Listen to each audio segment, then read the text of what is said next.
सिंह गुर्जर आपका बहुत बहुत स्वागत करता हूं क्लासेस में। और बच्चों, हम बहुत इम्पोर्टेंट टॉपिक्स को डिस्कस कर रहे हैं, स्पेशली जो एम्स लेवल के कोई भी एग्ज़ाम है। अभी मोस्ट रिसेंट जो नॉरसेट आ रहा है उसके लिए भी ये चीज़ें बहुत इंपॉर्टेंट है, और उसके बाद कोई भी एग्ज़ाम एम्स के लेवल की होती है तो उसके लिए बहुत ही ज़्यादा इम्पोर्टेंट टॉपिक है। तो हमेशा की तरह इससे पहले कि मैं पढ़ाना शुरू करूं, उससे पहले एक वीडियो दिखाऊंगा आपके ओरिएंटेशन के लिए, जिससे आपको एक आइडिया लग जाएगा कि हाँ साहब, ऐसे कोई मशीन होती है, ऐसा ओटी का सीन होता है और ऐसी चीज़ें दिखती हैं।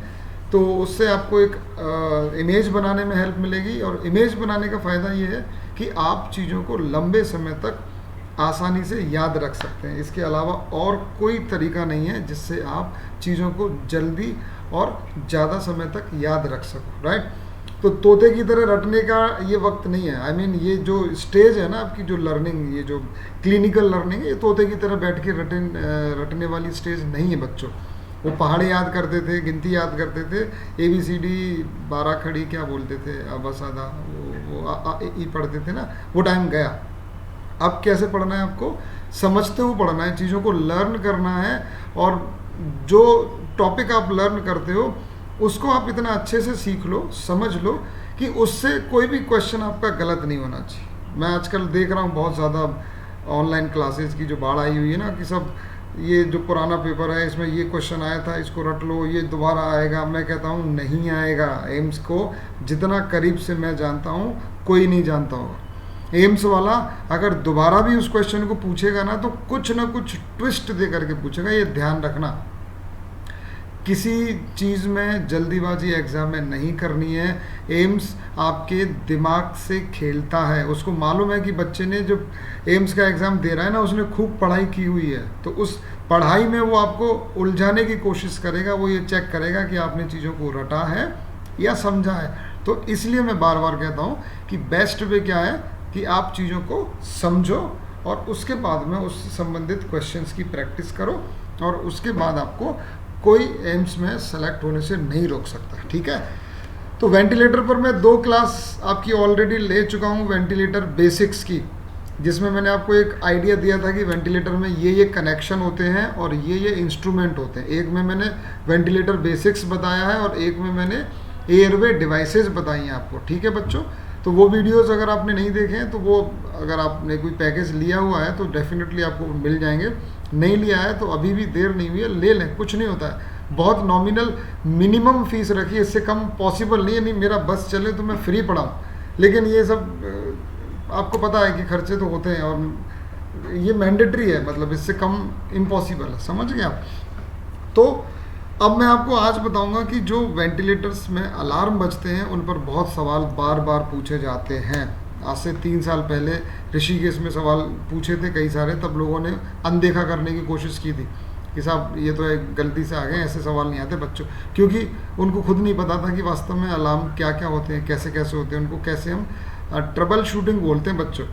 ट्रबल शूटिंग एक वर्ड है जिसको आप याद रखना। ट्रबल शूटिंग होती है किसी भी प्रॉब्लम को सॉल्व करना। जैसे अगर कोई किसी भी मशीन में कोई प्रॉब्लम आ जाए, उसको ठीक करना ट्रबल शूटिंग है। तो वेंटिलेटर से रिलेटेड ट्रबल शूटिंग्स आपको आनी चाहिए, क्योंकि 24 घंटे नर्सिंग ऑफिसर एक मरीज के पास में रहता है। डॉक्टर राउंड करके अपना चला जाता है, जो ऑर्डर्स डालते हैं वो चला जाता है, दूसरे पेशेंट पे चला जाता है, लेकिन एक पेशेंट के पास में सबसे ज़्यादा टाइम जो देता है वो नर्सिंग ऑफिसर देता है। इसलिए एम्स वाले चाहते हैं कि जो बेसिक नॉलेज है नर्सिंग ऑफिसर्स की वो बहुत स्ट्रांग रहे। तो दैट इज़ वाई कि वो इन पर बहुत सवाल पूछ रहे हैं, और इसीलिए अपन इनको अच्छे से प्रिपेयर करना चाहते हैं। तो ये वीडियो छोटा सा है, 1 मिनट का वीडियो है, लेकिन 1 मिनट में बहुत सारी चीज़ें आपको सीखने को मिल जाएंगी, क्योंकि उसको अपन अच्छे से डिटेल में डिस्क्राइब करेंगे, और इसको देखने के बाद हम इसकी थ्योरी पढ़ेंगे बहुत अच्छे से। थ्योरी में एक भी पॉइंट छूटेगा नहीं आपका, राइट। तो सबसे पहले हम शुरू करते हैं। एक बार वीडियो को मैं बस गो थ्रू कर रहा हूँ, एक बार आपको दिखा रहा हूँ, आप एक बार बस देखो। मैंने कोशिश की है कि जैसे ये कर्सर आपको अच्छे से नहीं दिखता है ना, तो मैंने कुछ थोड़ा सा एडिट करके वीडियो को, ये एरो किसी में हाथ का वो कुछ बनाए हैं, तो आप ध्यान देना उन चीज़ों पर, फोकस करना कि ये किस पर इशारा कर रहे हैं या किसको ये देखने को बोल रहे हैं। जैसे यहाँ पर ये एरो है, जो आपको बता रहा है रेस्पिरेटरी रेट हाई का अलार्म बज रहा है। मैंने जानबूझ के म्यूट कर दिया, बहुत आवाज़ें आती हैं बैकग्राउंड में, नर्सिंग स्टाफ बात कर रहा है खूब सारा, तो मैंने आवाज़ को हटा दिया है। आप चाहो तो थोड़ी आवाज़ सुन भी सकते हो। लेट्स सी, ये आवाज़ इसलिए ताकि वो ये जो टू टू है ना, ये आपके जीवन का संगीत है बच्चों। अब जब आप नर्सिंग फील्ड में आ गए हो या मेडिकल फील्ड में कोई भी आ गया है, और ख़ास करके एम्स जैसे इंस्टीट्यूशन में अपन अगर नौकरी का सपना देख रहे हैं ना, तो ये अपनी ज़िंदगी का संगीत है, टू टू ये सब। क्योंकि जब आप आईसीयू में, ओटी में, इमरजेंसी में जब काम करेंगे तो आपको ये जो संगीत है ना, ये लगातार सुनने को मिलेगा, और आपको इसकी थोड़ी समझ डेवलप करनी पड़ेगी, क्योंकि एम्स ये चाहता है। ये एरो दिख रहा है रेस्पिरेटरी रेट हाई, यहाँ पर भी ये देखो हाईलाइट हो रहा था रेस्पिरेट 55। एक और अलार्म आ गया, मैं थोड़ा धीरे धीरे चलता हूँ। देखो पहले वाला जो अलार्म था वो था ये रेस्पिरेटरी रेट हाई का, है ना, क्योंकि मुझे तो मालूम है तो मेरे को बहुत आसान लग रहा है, लेकिन जो बच्चे पहली बार देख रहे हैं ना, उनके लिए भी रेस्पिरेटरी रेट हाई चल रही है, रेस्पिरेटरी रेट 43 है। देखो यहाँ पैरामीटर्स में सारे बता चुका हूँ, और वही वाला वेंटिलेटर मैंने लिया है जानबूझ के, जो हम पहले डिस्कस कर चुके हैं। क्यों लिया है?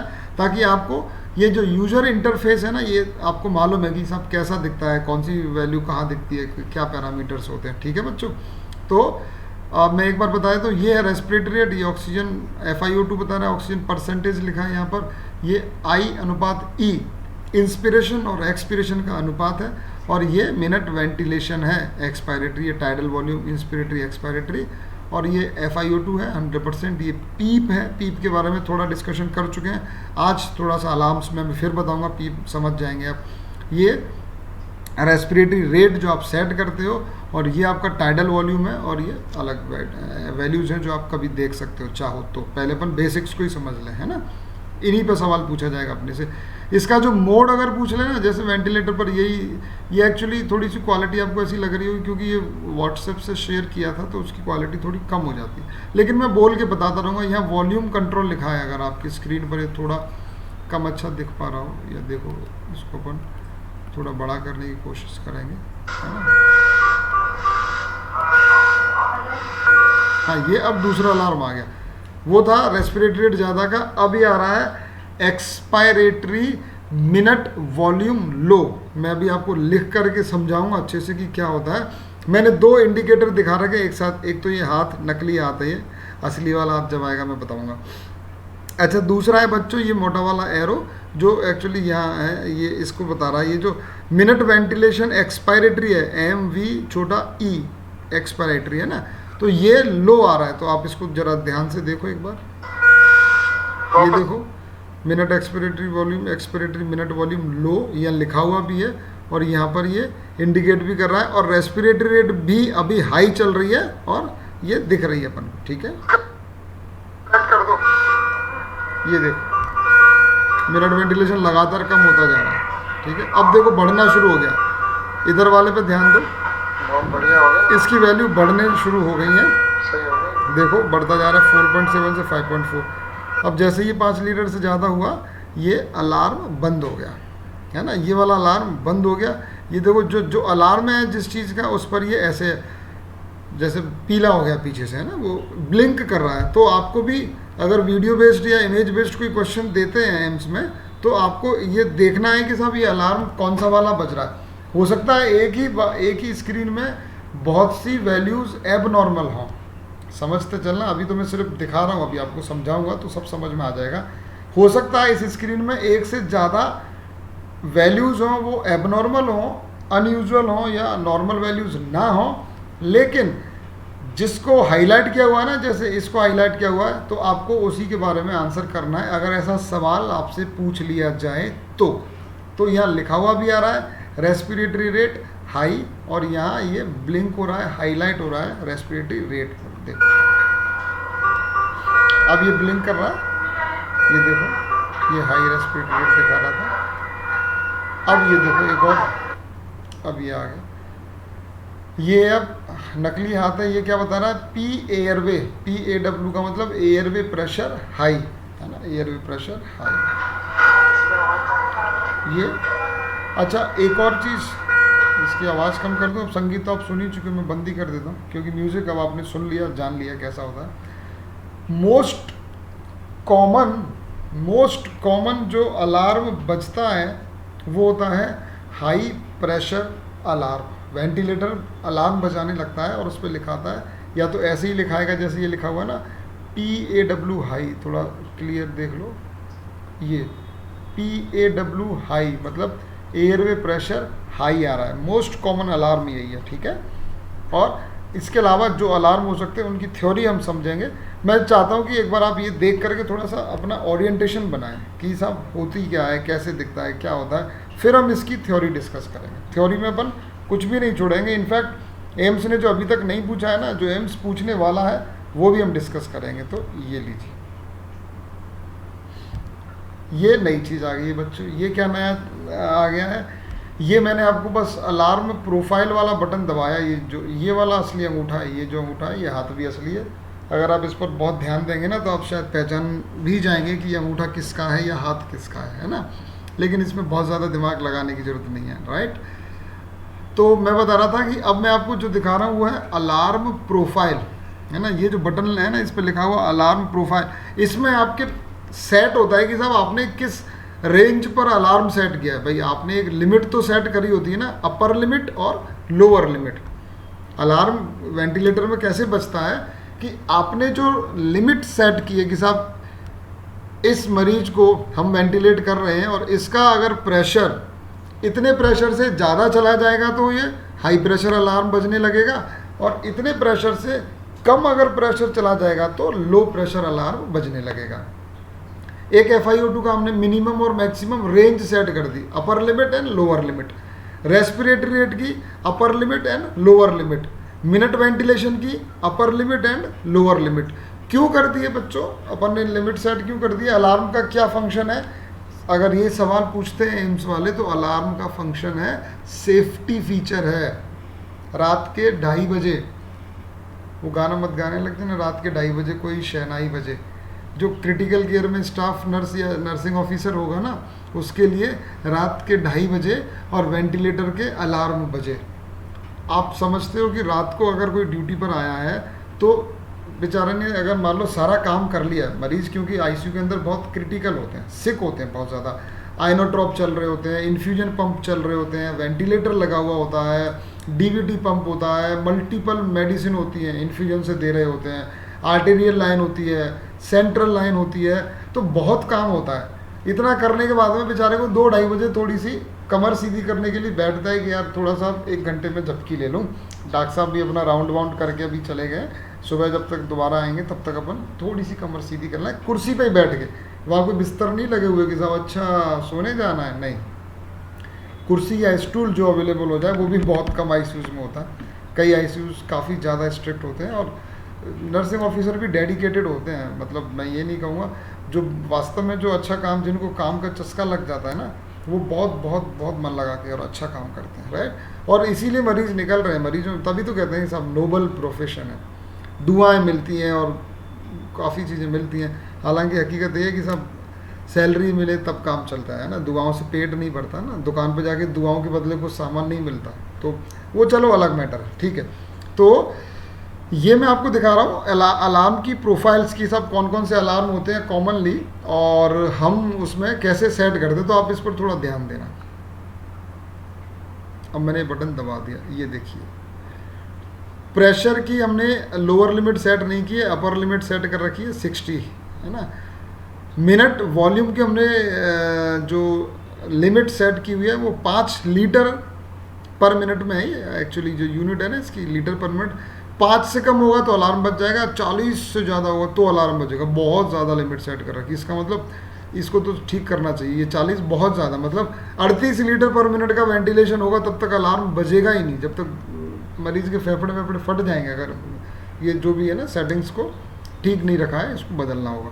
रेस्पिरेटरी रेट का हमने मिनिमम रखा है 5 और मैक्सिमम रखा है 35। तो मिनिमम इसका भी बहुत कम है, इसका कम से कम है ना 10 पे कर देना चाहिए कि भाई 10 से रेस्पिरेटरी रेट कम हो जाए तो ये अलार्म बजे, अलार्म बजने लग जाए। आपको पता है क्यों कम रखते हैं? क्योंकि नर्सिंग ऑफिसर परेशान हो जाते हैं बेचारे, पू पू पू पू 2 घंटे जो कमर सीधी करने के लिए वो बैठा है ना, बैठते ही देखता है ओ माय गॉड अलार्म बजने लग गया, अरे यार खड़ा होना पड़ेगा, फिर देखता है खड़ा होकर के अलार्म। तो कुछ अलार्म ऐसे होते हैं जिनके बारे में जो नर्सिंग ऑफिसर, जो असाइंड नर्सिंग ऑफिसर है जिस पेशेंट के लिए, वो जानता है कि यार ये अलार्म बार बार बज रहा है लेकिन ये पेशेंट के लिए कोई खतरा नहीं है। तो ऐसी कंडीशन में वो क्या करते हैं, इन अलार्म की जो रेंज है ना, लिमिट है, उसको चेंज कर देते हैं। जैसे यहाँ मान लो 10 की रेंज, लोअर लिमिट 10 की थी, मान लो 10 की रेट, 10 रेस्पिरेटरी रेट 10 पर मिनट से कम होते ही अलार्म बजने लगा। अब वो पता है कि साहब हाँ 9 की आ जाती है, लेकिन वापस उसकी रेस्पिरेटरी बढ़ के 15-16 आ जाती है, और नींद में है वो, तो थोड़ा थोड़ा अभी वो सेडेशन चल रहा है हल्का फुल्का, तो अलार्म बज जाता है अननेसेसरी। तो उसने हटा करके इसको 5 की कर दी एग्जाम्पल के लिए। मिनट वॉल्यूम का उसको मालूम है कि यहाँ कभी कभी थोड़ा कम होता है, लेकिन वापस से पेशेंट पिक कर लेता, क्योंकि जो लगातार मरीज को देख रहा है उसको पता होता है कि हाँ ये मरीज कैसे बिहेव करता है ना। तो ये तो मैं सिर्फ एग्जांपल दे रहा हूँ ताकि आप उसको फील कर सको कि ऐसा प्रैक्टिकली होता है ना। रियल लाइफ में ओटी के अंदर, आईसीयू के अंदर ऐसा होता है, आईसीयू में इस तरह से सीन होता है जनरल, ठीक है। तो इस तरह से हमने लोअर लिमिट सेट करी है और अपर लिमिट सेट करी है ना, किसी भी अलार्म की। और ये एंड एक्सपायरेटरी प्रेशर जिसको हम पीप बोलते हैं, पीप का भी हमने लोअर लिमिट 2 सेट कर रखी है और अपर लिमिट 10 सेट की हुई है, यानी कि अगर 10 से ज़्यादा पीप प्रेशर होगा तो अलार्म बजेगा, 2 से कम होगा तो अलार्म बजेगा। रेस्पिरेटरी रेट में हमने 5 और 35 लिमिट सेट की है, 5 लोअर लिमिट, 35 अपर लिमिट, यानी कि अगर 5 से कम रेस्पिरेटरी रेट जाएगी तो अलार्म बजेगा, 35 से ज़्यादा रेस्पिरेटरी रेट जाएगी तो अलार्म बजेगा। अगर इनके बीच में वैल्यू रहती है तो अलार्म नहीं बजेगा। एम्स किसी भी बात पर सवाल पूछ सकता है, क्योंकि यही एक जरिया है स्टूडेंट को टेस्ट करने का कि उसने चीज़ें रटी हैं या उसने चीज़ों को समझा है।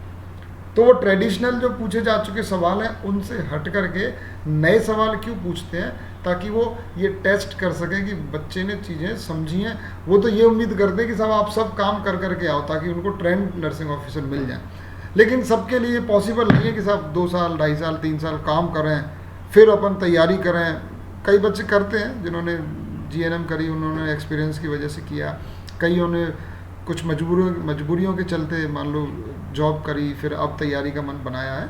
तो सब तरह के बच्चे हैं, लेकिन एएमसी उम्मीद करता है कि सब ट्रेंड नर्सिंग ऑफिसर हमें मिले, क्योंकि हम उनको बहुत अच्छी सैलरी दे रहे हैं, 70,000 रुपये दे रहे हैं, तो हमें उसके बदले में ट्रेंड बच्चे मिलें और तोते नहीं मिलेंगे साहब जिन्होंने थ्योरी रट ली थी। तो वो इसीलिए ऐसे पेपर बना रहे हैं ताकि वो छटनी कर सके कि भैया हमें काम काम के बंदे दो। ऋषिकेश में भले ही सीटें खाली रहेंगी, लेकिन उन्होंने पेपर का लेवल कम नहीं किया, जैसे जो स्किल टेस्ट लिया उसमें भी उन्होंने वैसा ही पेपर दिया, और इससे पहले ऋषिकेश ने उतना ही टफ पेपर दिया था, तब भी सीटें खाली रह गई थी, अब भी सीट्स खाली रह गई हैं, लेकिन उनको कॉम्प्रोमाइज़ नहीं करेंगे कि साहब वो अपना लेवल या स्टैंडर्ड डाउन कर दें। ठीक है बच्चों, तो हमें अब पता चल गया कि मिनट वेंटिलेशन की lower limit, upper limit, respiratory rate की लोअर लिमिट, अपर लिमिट, इन दोनों लिमिट्स के बीच में अगर पैरामीटर्स रहेंगे इस वेंटिलेटर के तो वेंटिलेटर कोई अलार्म नहीं देगा। अगर अपर लिमिट से ज़्यादा हो जाएगा कोई भी वैल्यू या लोअर लिमिट से कोई भी वैल्यू अगर कम हो जाएगी तो अलार्म बजने लग जाएगा। आगे बात समझ में? तो इसका मतलब इस तरह से ये अलार्म काम करते हैं, इस तरह से अलार्म दिखते हैं। ये एक मॉडल है, ऐसे अलग अलग वेंटिलेटर हैं, मैंने 2 वेंटिलेटर के बनाए हैं अलग अलग, राइट।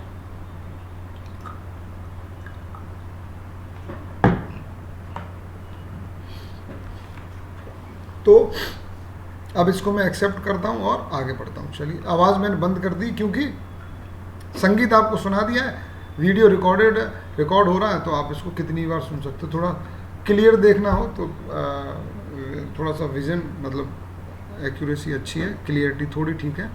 इस पर अलार्म प्रोफाइल लिखा हुआ है, lower limit, upper limit, sound level मतलब वॉल्यूम का लेवल कितना कर रखा है ना, और ये मिनट वॉल्यूम है, रेस्पिरेटरी रेट है, एंड एक्सपायरेटरी प्रेशर है, और आप इन पैरामीटर्स को चेंज भी कर सकते हो सेटिंग्स में जाकर के। आप किस किस के अलार्म रखना चाहते हो ना, ये भी आपके हाथ में होता है। तो ज़रूरी नहीं है कि एम्स वाला कोई एग्ज़ाम में दे तो वो इन्हीं पैरामीटर्स पर दे, आपको तो उनको पढ़ना है बच्चों कि साहब किस बारे में बात कर रहा है। बस मैं कभी ये नहीं बोलूँगा कि इसको रट के जाना, इसमें से सवाल कभी बाहर नहीं जाएगा, नॉनसेंस। एग्जामिनर अपनी हिसाब से अपनी दिमाग से वो सवाल बनाएगा, वो किसी क्वेश्चन को कहीं से उठा के नहीं देने वाला है, वो आपकी नॉलेज को चेक करने वाला है और इसके लिए वो कहीं से भी क्वेश्चन बना सकता है। तो जो बहुत तेज तेज चिल्ला करके कोई बोले कि आप बस ये पढ़ के जाइए, इससे बाहर एक सवाल नहीं जाएगा, मैं चैलेंज दे रहा हूँ, सवाल बाहर जाएगा। हाँ, आपके टॉपिक से, आपके सिलेबस से बाहर नहीं जाएगा, लेकिन आपका सिलेबस क्या है ये आपको अभी तक नहीं पता चल पाया है और अब आप धीरे धीरे समझने लग गए हैं। अब हर बच्चा ढूंढते हुए कि अच्छा सर वेंटिलेटर पर फ़ोन भी आते हैं, मैसेज भी आते हैं, ऐप के थ्रू लोग अब बहुत इनको सीखने की कोशिश कर रहे हैं। लेकिन कुछ बच्चे अभी बिल्कुल पहली बार देख रहे हैं, तो मुझे लगता नहीं कि वो बहुत जल्दी इतनी चीज़ें समझ पाएंगे। कुछ बच्चे जो थोड़े से लकी हैं, उन्होंने क्या पहले से ही तैयारी शुरू कर दी थी, इन चीज़ों को अच्छे से प्रिपेयर कर रहे थे। कोई बात नहीं, जितना टाइम आप दे पा रहे हो, जितना टाइम आपके पास है उसको मैक्सिमम यूटिलाइज कर लो। अभी एक स्टूडेंट का फ़ोन आया था कि साहब she is feeling depressed because कि उसने टेस्ट सीरीज़ वाला जो पेपर दिया उसमें बहुत कम रैंक बनी। मैं नाम नहीं लूँगा बिकॉज ये प्राइवेसी है, मतलब जैसे मेडिकल प्राइवेसी होती है वैसे ही, लेकिन मैं आपको इसलिए शेयर कर रहा हूँ क्योंकि उसमें लर्निंग है आपके लिए भी। ऐसे और भी बच्चे होंगे जिन्होंने फ़ोन नहीं किया होगा, लेकिन जिनके मन की हालत बिल्कुल ऐसी ही होगी जैसे उसकी थी। तो मैंने जब उससे बात करी, मैंने समझाया कि भाई ऐसा है, आप के हाथ में जो है ना वो करो, जो आपके हाथ में नहीं उसको भगवान के ऊपर छोड़ दो, फिर वो जो भी करेगा वो अच्छा ही करेगा। तो आप डिप्रेशन में जाके, एंजाइटी में जाकर के, या आप बहुत ओवर एंथुजियास्टिक होकर के या बहुत ओवर कॉन्फिडेंट होकर के पढ़ाई छोड़ देते हो, या पढ़ते हो लेकिन समझ में नहीं आता है, पढ़ाई में मन नहीं लगा पा रहे हो, रात को नींद नहीं आ रही है, तो बच्चों ये आप अपना नुकसान ही कर रहे हो। प्लीज़ इससे कोई फ़ायदा नहीं होगा और इसके लिए आपको खुद को काउंसिल खुद करना होगा। अब आप मैच्योर हो चुके हैं, अब आप कोई 10th क्लास के या लोअर स्टैंडर्ड के स्टूडेंट नहीं है, यू आर ग्रेजुएट्स, अपन नौकरी की तैयारी कर रहे हैं and you are preparing for tough competition. और कंपटीशन में कुछ भी हो सकता है ना, जैसे क्रिकेट मैच में कभी सचिन सेंचुरी मारता है, कभी जीरो पे भी हो जाता है। तो जीरो पर अगर कभी हो गया तो इसका मतलब ये नहीं कि वो अच्छा नहीं खेलता है। तो अल्टीमेटली आपकी जो पता नहीं एक डायलॉग है कि form is temporary, class is permanent, है ना। तो आप अपनी क्लास डेवलप करो। क्लास मतलब एक कैटेगरी होती है अलग की, सभी अलग ही कैटेगरी का बंदा है, समझ गए मेरी बात। तो आप तैयारी अपनी उस लेवल की रखो, फिर जो रिजल्ट आता है उसको ईश्वर की मर्जी मानो और एक्सेप्ट करो कि साहब ठीक है, अगर वो ऐसा चाहता है तो ठीक है, उसके हिसाब से चलेंगे और हम फिर से तैयारी करेंगे जो भी होता है। मैं तो चाहता हूँ कि मैक्सिमम बच्चे सेलेक्ट हो, सारे बच्चे सेलेक्ट हो जाएं, लेकिन फैक्ट भी मैं जानता हूँ कि जो सीट्स हैं वो बहुत कम है, कंपटीशन है वो बहुत ज़्यादा है, तो तैयार रहना चाहिए उस चीज़ के लिए, ठीक है। लेकिन बस ये है कि आपको एक असफलता तोड़ देती है या और मजबूत कर देती है, ये आपके ऊपर रहता है बच्चों, ठीक है। अब आपने देख लिया कि कैसे अलार्म सेट करते हैं, कौन कौन से कॉमन अलार्म्स होते हैं। मैं उनको आपको बहुत अच्छे से नोट्स बना करके, ये मैंने जो बच्चों को व्हाट्सएप पर शेयर किया है उनके लिए था, ठीक है बच्चों।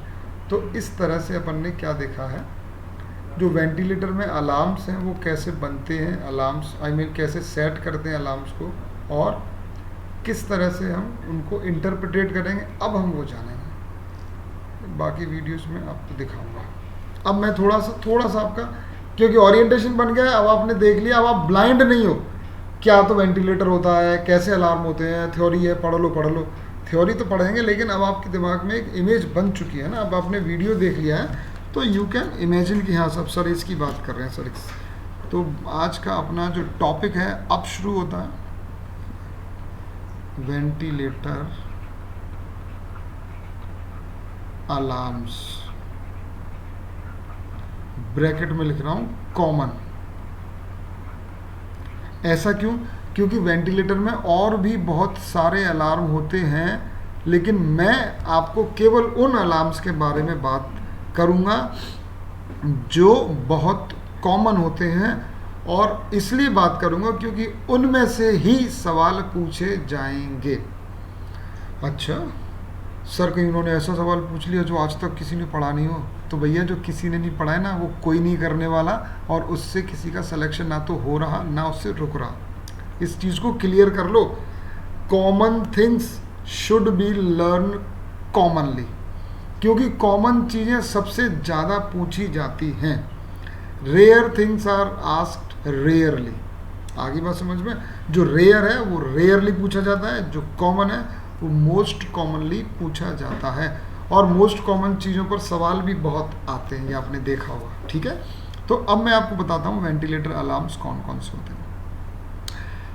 अगर अलार्म्स की बात करें तो मल्टीपल अलार्म्स हैं, मैं आपको कौन कौन से बताने वाला हूँ। एक तो मैं थोड़ा सा क्लासीफाई करूँगा ताकि आपको, मैं क्लासीफाई का मतलब मैं आपको फ्लो चार्ट बनाऊंगा, बिकॉज अपन किसी बुक में से तो रट के पढ़ा नहीं रहे हैं या देख के नहीं पढ़ा रहे हैं। मैं अगर इधर देखता हूँ ना तो मेरा फ़ोन रखा हुआ जिसमें मैसेज आ जाते हैं, मैं देखता हूँ कोई काम का तो नहीं है ना, देयर इज़ नो नोट्स, क्योंकि ज़रूरत नहीं है। अपन ठीक है, ऊपर वाले की दया से अपन इस लायक हैं कि अपन बिना देखे और बहुत कुछ पढ़ा सकते हैं जो आपकी किताबों में नहीं दिया हुआ है, लेकिन एग्ज़ाम में पूछ रहे हैं तो अपन उन चीज़ों पर फोकस कर रहे हैं। तो मैं अपने तरीके से पढ़ा रहा हूँ। मैं आपको बता चुका हूँ कि फ्लो चार्ट और डायग्राम जो है ना वो सबसे अच्छा जरिया होता है चीज़ों को समझने का, क्लियरिटी रहती है बच्चों। तो पहले तो मैं बताऊंगा आपको प्रेशर से रिलेटेड अलार्म।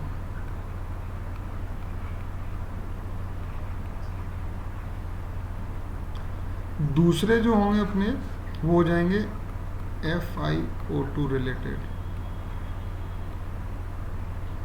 उसके बाद में अपन बात कर लेंगे बच्चों जो रेस्पिरेटरी रेट, इसको शॉर्ट में RR बोलते हैं, ऑब्लिक MV, इसको हम मिनट वेंटिलेशन बोलते हैं, ठीक है बच्चों। तो मिनट वेंटिलेशन FiO2 से रिलेटेड, प्रेशर रिलेटेड, और ये मिनट वेंटिलेशन वॉल्यूम रिलेटेड हो गया। तो वॉल्यूम कम हो सकता है या ज़्यादा हो सकता है, या फिर FiO2 कम या ज़्यादा हो सकती है, रेस्पिरेटरी रेट कम या ज़्यादा हो सकती है, और प्रेशर कम या ज़्यादा हो सकता है। तो अपन थोड़ा डिटेल में भी जाएंगे। जैसे प्रेशर रिलेटेड कोई से भी हो, किसी भी अलार्म में दो ही कंडीशन होंगी, या तो हाई प्रेशर हो जाएगा या वो लो हो जाएगा, या तो FiO2 हाई हो जाएगी और या तो बच्चों लो हो जाएगी। रेस्पिरेटरी रेट हो या फिर मिनट वेंटिलेशन है, क्या कनेक्शन है मैं आपको बता दूंगा, उसके बाद इसमें कोई डिफरेंस नहीं रहेगा। ये हाई हो सकता है और या तो ये लो हो सकता है। ये कॉमन अलार्म्स है, कॉमन अलार्म्स। अब अलार्म की इंपॉर्टेंस इसलिए है क्योंकि आपको अलार्म का मतलब चेतावनी, चेतावनी का मतलब है कि कुछ ना कुछ गड़बड़ है। और क्योंकि ये गड़बड़ किससे संबंधित है, सीधे सीधे वेंटिलेटर से। वेंटिलेटर का मतलब मरीज को सांस कोई मशीन से दे रहे थे आप, अगर उस मशीन में गड़बड़ है मतलब मरीज को जो सांस दे रहे थे उसमें गड़बड़ है, और अगर सांस देने में गड़बड़ हो गई इसका मतलब सीधा सीधा खतरा जान का है। इसलिए ये अलार्म्स हैं वो इतने ज़्यादा इम्पॉर्टेंट हो जाते हैं आपके प्रैक्टिकल काम करते वक्त भी और एग्जामिनर के लिए क्वेश्चन बनाते वक्त भी, क्योंकि जो चीज़ इतनी इंपॉर्टेंट है वो एग्जामिनर चाहेगा कि आप उसको अच्छे से समझ लें, पढ़ लें। उसका एक ही तरीका है कि वो आपसे सवाल पूछ लें एग्ज़ाम में, तो जो चीज़ें वो सवाल पूछेगा वो आप अपने आप पढ़ने लग जाओगे। इसका एक एग्जाम्पल बताता हूँ आपको। 2 साल पहले 2018 के अंदर जब हमने ACLS BLS CPR जिसको बोलते हो ना, एयरवे डिवाइसेस, जब मैंने बताना शुरू किया ना तो ध्यान नहीं देना चाहते थे बच्चे। आधे से ज़्यादा बच्चे क्लास के बाद में चले जाते थे और वापस नहीं आते थे कि अरे यार पता नहीं क्या पढ़ा रहे हैं, इनको तो मालूम ही नहीं है कि एग्ज़ाम में क्या पूछा जाता है। और कुछ लोगों ने मिस गाइड भी किया था उनको कि अरे उनको थोड़ी पता है सिलेबस क्या, राइट। जो रुकते थे वो बेचारे चाहते थे कि यार लग रहा है कि कुछ काम का है लेकिन ये तो इतना डिफ़िकल्ट है, कुछ पढ़ले नहीं पढ़ रहा है, उस कोचिंग में तो ऐसा पढ़ाया था, सब कुछ पढ़ा हुआ था और मज़ा ही आ गया था। तो वो बेचारे इसलिए थोड़े से डाइवर्ट हो जाते हैं कि यार पता ही नहीं चल रहा है, क्या हवा ही नहीं लग रही है कहाँ से क्या पढ़ा रहे हैं, है ना। तो उनके मन में तो था कि यार ऐसा लग रहा है कि ये चीज़ काम की है, ये पूछी जा सकती है, इम्पोर्टेंट है।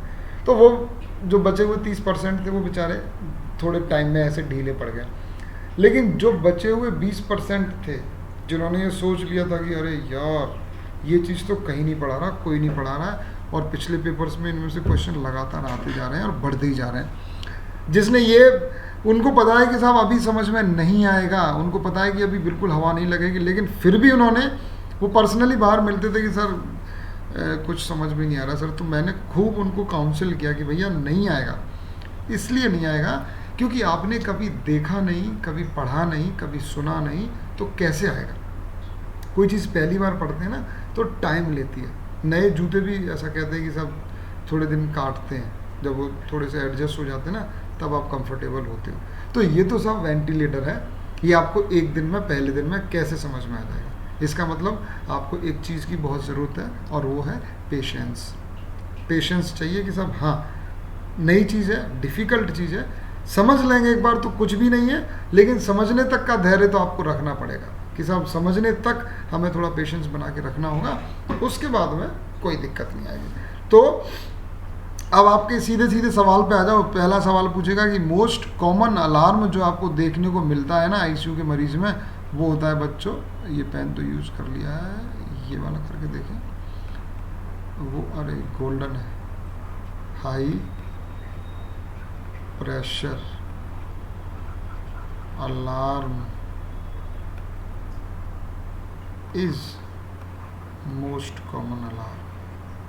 हालांकि भरोसा नहीं है, कुछ भी पूछ लें, और अपन उन चीज़ों पर थोड़ा जोर देते हैं जो मुझे लगता है कि पूछी जा सकती हैं। तो अगर ये पूछे कि साहब अलार्म कितने तरह के होते हैं, तो कई तरह के होते हैं। इनके अलावा भी होते हैं, पीप का होता है, मैं एक लिख देता हूँ यहाँ, जो 4 नंबर है ना वो, हालांकि वो प्रेशर रिलेटेड है, लेकिन यहाँ मैं बात कर रहा हूँ एयरवे प्रेशर की, और ये होता है पीप,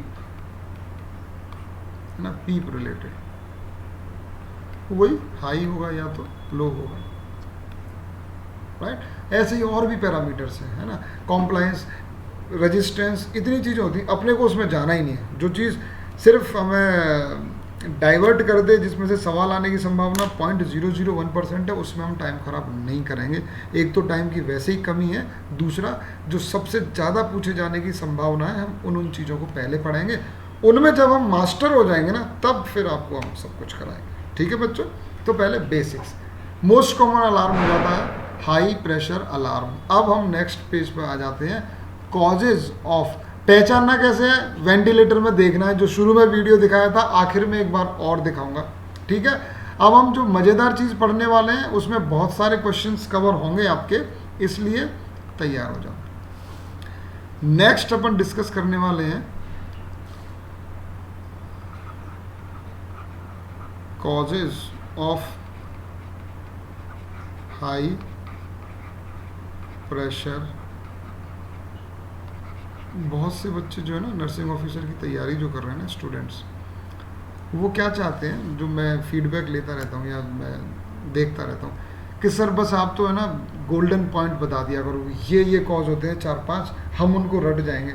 मैं मानता हूँ आप रट लोगे, आप में अच्छी रटने की ताकत है, आप रटने में काफ़ी माहिर हो गए होंगे, लेकिन मैं आपको बता रहा हूँ कि रटे रटाए, अगर आप रटे रटाए जाओगे ना एग्ज़ाम में, तो मैं गारंटी दे रहा हूँ कि आप उसमें मात खाओगे। और ऐसा नहीं कि मेरा अंदाज़ा है या मुझे ऐसा लगता है, मैं ही ऐसा डाउट करता हूँ, ये बच्चों के एक्सपीरियंस हैं जो उन्होंने बताए हैं। और हर एग्ज़ाम में ऐसा होता है, ऐसा नहीं कि सर एक आध बार ऐसा हो गया होगा, हर एग्ज़ाम में ऐसा होता है। तो स्मार्ट आदमी वो है जो उन गलतियों से सबक ले जो बाकी लोग कर रहे हैं और खुद ना करें। अब इसको भी मैंने है ना बच्चों 3 कैटेगरी में डिवाइड कर दिया, देखो, सिर्फ इसलिए ताकि आप उसकी इमेज बना पाओ, उसको समझ पाओ। एक तो हो जाएगा आपका ट्यूब रिलेटेड,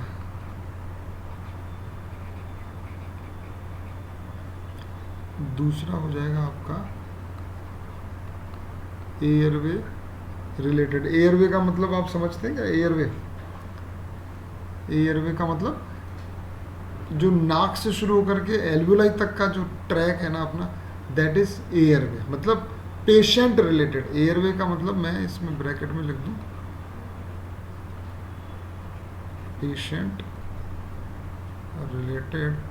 तीसरा जो कि लेस कॉमन या लेस कॉमनली सीन है, वो है मशीन रिलेटेड। और यहाँ किस मशीन की बात कर रहे हैं? वेंटिलेटर। मतलब वेंटिलेटर में सेटिंग्स ही आपने गलत कर दी हो तो भी आपको अलार्म सुनाई दिया जा सकता है। मतलब आपको नॉर्मल रेंज ही नहीं पता है कि कितना होता है, और आपने जो लिमिट है वो इतनी कम सेट कर दी है, तो अलार्म बजेगा ही बजेगा।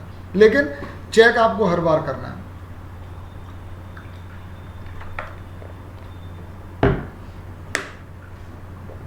हाँ, एक और बात ध्यान रखना, अपन कॉज के साथ में एंड नर्सिंग प्रायोरिटी, मतलब अब उसका मैनेजमेंट भी हम देखते जा रहे हैं। इधर मेरी फ़ोटो मैंने बहुत छोटी कर दी है फ़ोटो, लेकिन रखी इसलिए नहीं कि मैं अच्छी टी शर्ट पहन के दिखाना चाह रहा हूँ कि सब मज़ा आ रहा है पढ़ाने में, ऐसा नहीं है। मैं ये सोचता हूँ पर्सनली कि ब्लाइंडली आपको पढ़ने में मज़ा नहीं आएगा, मुझे नहीं आएगा खुद। मैं तो अपने टीचर्स को बहुत ऑब्जर्व करता था जब मैं स्टूडेंट था, और उसका मुझे बेनिफिट मिला है। मुझे क्लास में बहुत सारी चीज़ें याद हो जाती थी। और आपको भी मैं बार बार कहता हूँ कि फोकस्ड रहो, पूरा फोकस के साथ में तैयारी करो, ठीक है। अब देखो, हाई प्रेशर है, थोड़ा सा मैं आपको अब समझाना चाहूँगा, क्योंकि मैं ऐसा सोचता हूँ कि समझाना ही श्रेष्ठतम तरीका है। Best method is the to understand.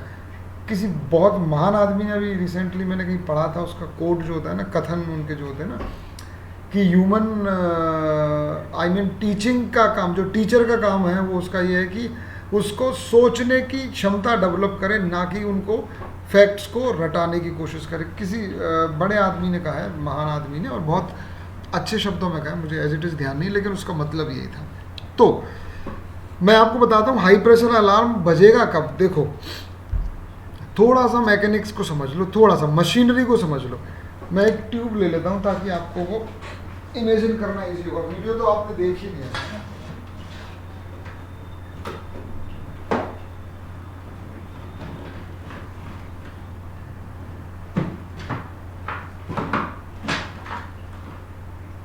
बहुत सारे इंस्ट्रूमेंट्स हो गए तो निकालने में बड़ा मुश्किल हो जाता है। देखो, ये मैंने सिर्फ इसलिए लिए ताकि फिर से आप उसको समझ पाओ। मान लो मैं अभी वेंटिलेटर हूँ, मैं मशीन हूँ, ठीक है। तो ये जो दो पाइप हैं ये तो मेरे से जुड़े होंगे, है ना, और ये वाला पाइप है वो पेशेंट से जुड़ा होगा। तो अगर मुझे मान लो किसी का टाइडल वॉल्यूम है 500 ml, एग्जाम्पल के लिए लिया, ठीक है।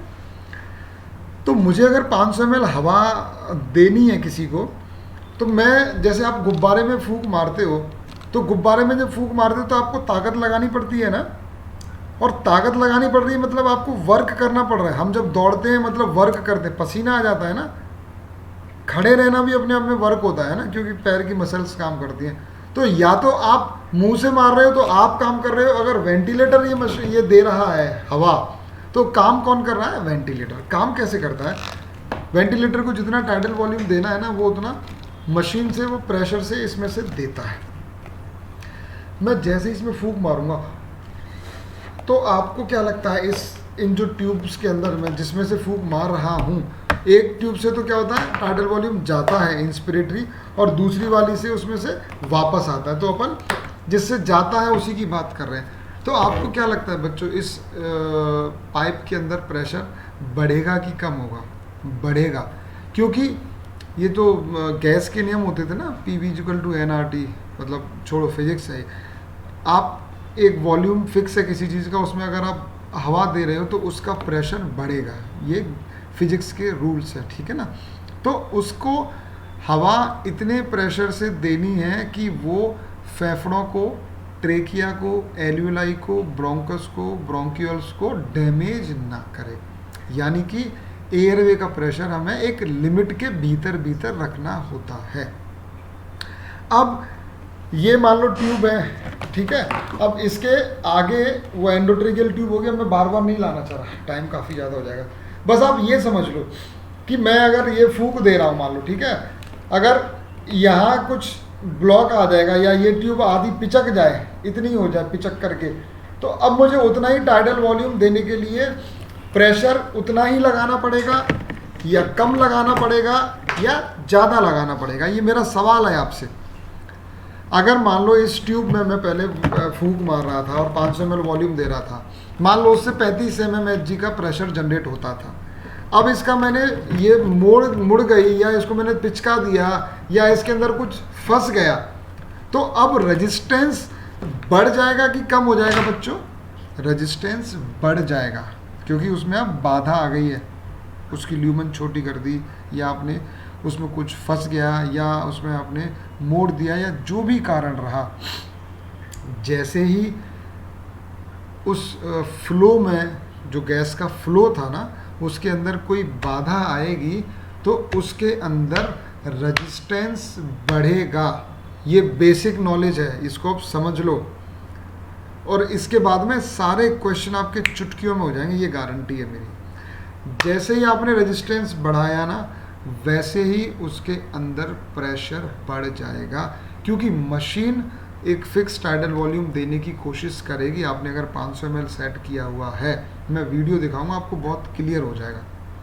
अगर आपने 500 ml सेट किया है ना तो वो 500 ml देने की कोशिश करेगी। इधर रेजिस्टेंस बहुत ज़्यादा हो गया, रेजिस्टेंस ज़्यादा हो गया तो प्रेशर ज़्यादा लगाना पड़ेगा मशीन को, क्योंकि वॉल्यूम तो पूरा देना ही है ना, और वो भी फिक्स टाइम में देना है। आपने जो रेस्पिरेटरी रेट सेट की हुई होती है, मान लो आपने 12 की रेस्पिरेटरी रेट सेट करी, एग्जाम्पल 12 रेस्पिरेटरी रेट पर मिनट, ठीक है ना। तो 1 मिनट में मान लो सांस कितनी देते हैं अपन, 1 मिनट में कितनी सांस दे रहे हैं अपन, 12, यानी कि 12 सांस देने में हम कितना टाइम लगा रहे हैं बच्चों, 60 सेकेंड। अब मैं सेकेंड की बात कर रहा हूँ, 12 है ना। अब तो एक श्वास में, जब 12 श्वास में कितना टाइम लग रहा है, 60 सेकंड, तो एक सांस में कितना लगेगा, चूंकि इसलिए इतने के लिए उतने के, एक केला इतने का, तो इतने के लिए कितने के, सिंपल। तो 60/12 यानी कि 5 सेकंड, 5 सेकंड एक बार सांस देने में। रेस्पिरेशन लिख दूँ, सांस देना बड़ा अजीब लगता है रेस्पिरेशन में, ठीक है बच्चों। यानी कि 5 सेकंड के अंदर इसको सांस देनी है और लेनी है, क्योंकि दोनों साइकिल होंगे ना, इंस्पिरेशन और एक्सपिरेशन। अब आई अनुपात ई कितना है उसके हिसाब से एक फिक्स टाइम हो जाएगा। मान लो मैं अब बात करूं कि साहब इंस्पिरेशन के लिए 2 सेकंड और एक्सपिरेशन के लिए 3 सेकंड, ये सेकंड में बच्चों, है ना। तो इसका मतलब मैं एक और मैं मान लेता हूँ कि टाइडल वॉल्यूम जो है ना, समझाने के लिए टाइडल वॉल्यूम में मान लो 500 ml। पेन थोड़ा हैंग हो रहा है,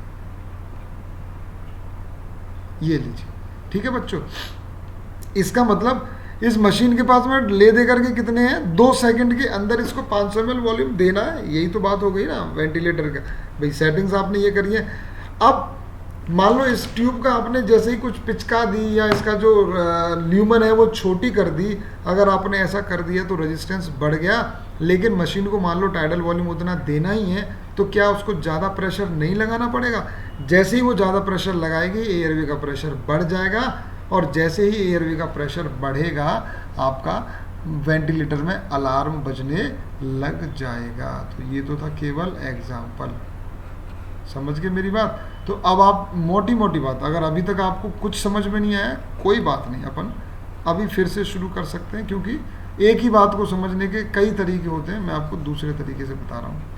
सीधी सी बात यह है कि अगर वेंटिलेटर कोई अमाउंट डिलीवर करना है, ठीक है, तो उसको एक फिक्स टाइम में एक फिक्स अमाउंट देना है। अगर उसके बीच में कोई बाधा अगर आएगी तो उसको बाधा को पार करने के लिए उसको ज़्यादा प्रेशर लगाना पड़ेगा, और जैसे ही वो ज़्यादा प्रेशर लगाएगा वेंटिलेटर हाई प्रेशर अलार्म बजाने लगेगा। मैं चाहता तो आपको सिर्फ लिस्ट बना करके कॉज बता देता, लेकिन मैं चाहता हूँ आपको वो याद हो जाए हमेशा के लिए।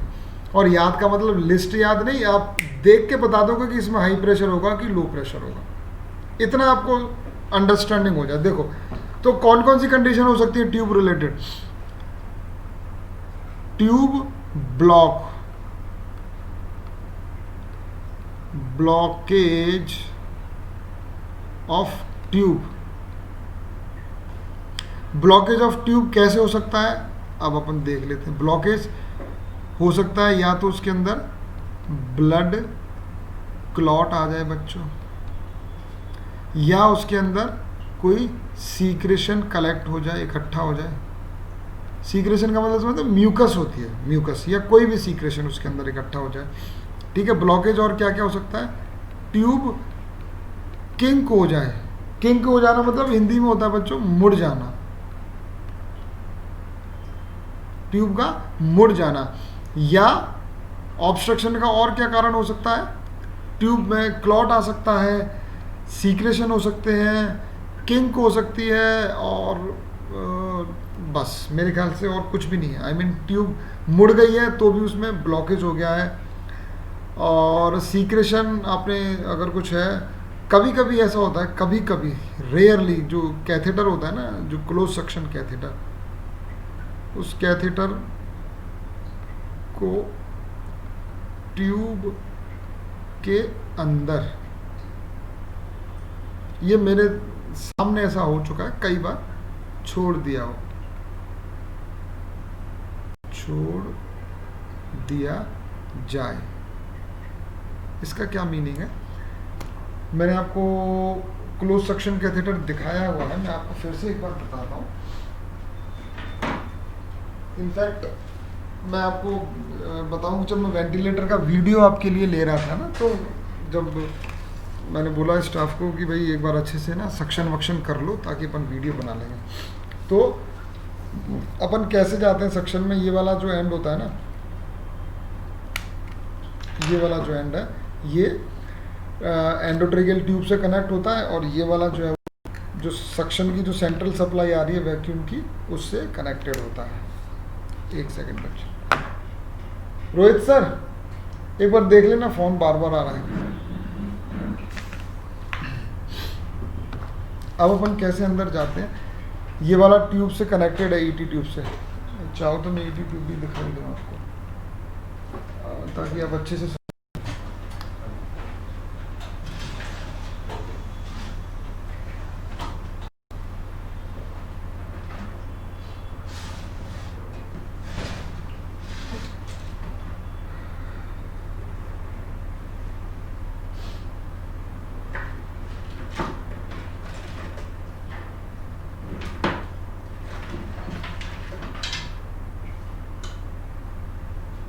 ये रही।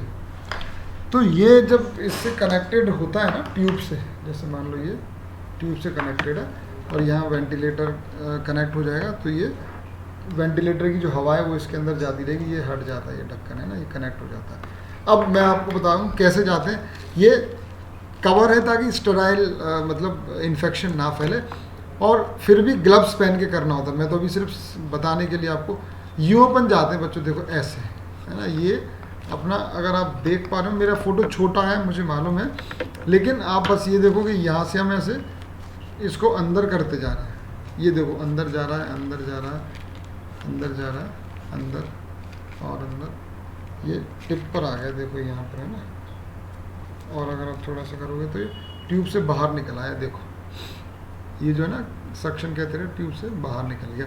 अब आपने मान लो सक्शन वक्शन ऑन किया, इधर से बटन दबा करके सक्शन चालू किया, सक्शन हो गया।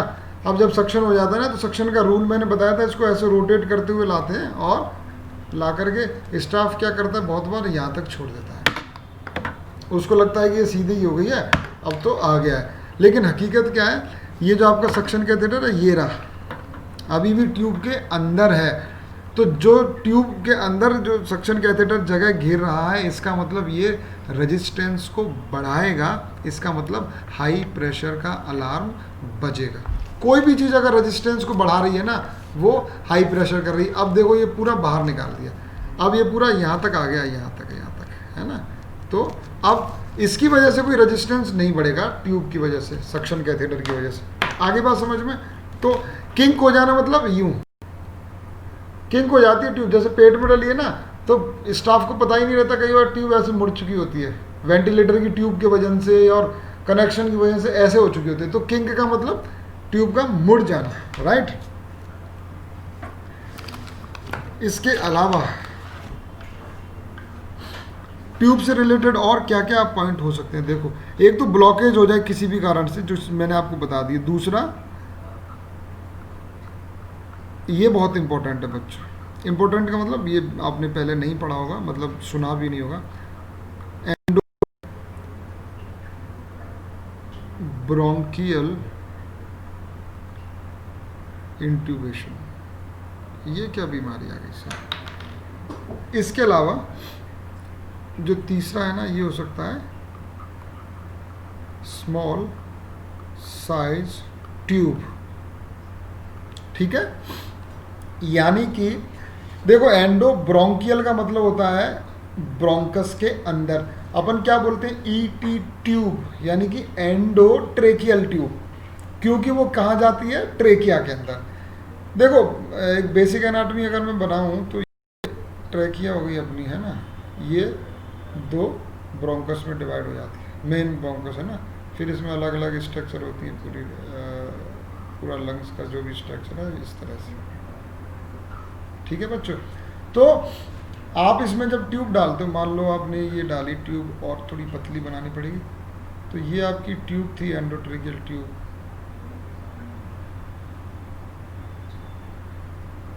अगर ट्यूब यहाँ तक है आपकी, ये ट्यूब का कनेक्शन हो गया यहाँ तक है, तो ये एंडोट्रेकिया में, हालांकि आइडियली वो इसके ऊपर ऊपर रहनी चाहिए। इस पॉइंट को बोलते हैं सैफ की मम्मी, सैफ की मम्मी नहीं, तैमूर की मम्मी सैफ की वाइफ करीना, करीना या कैराइना बोलते हैं। मेरा पेन में आज थोड़ा सा कुछ इशू आ रहा है, लेट मी चेक।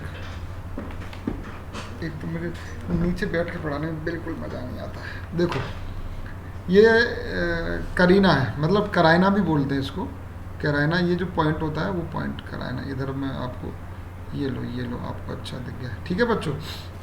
अगर ट्यूब यहाँ थी जब तक तो कोई दिक्कत नहीं थी, अगर आपकी ट्यूब गलती से, अगर आप सीधे चले जाते हो ना, तो राइट ब्रोंकस में जाने की बहुत ज़्यादा पॉसिबिलिटी रहती है।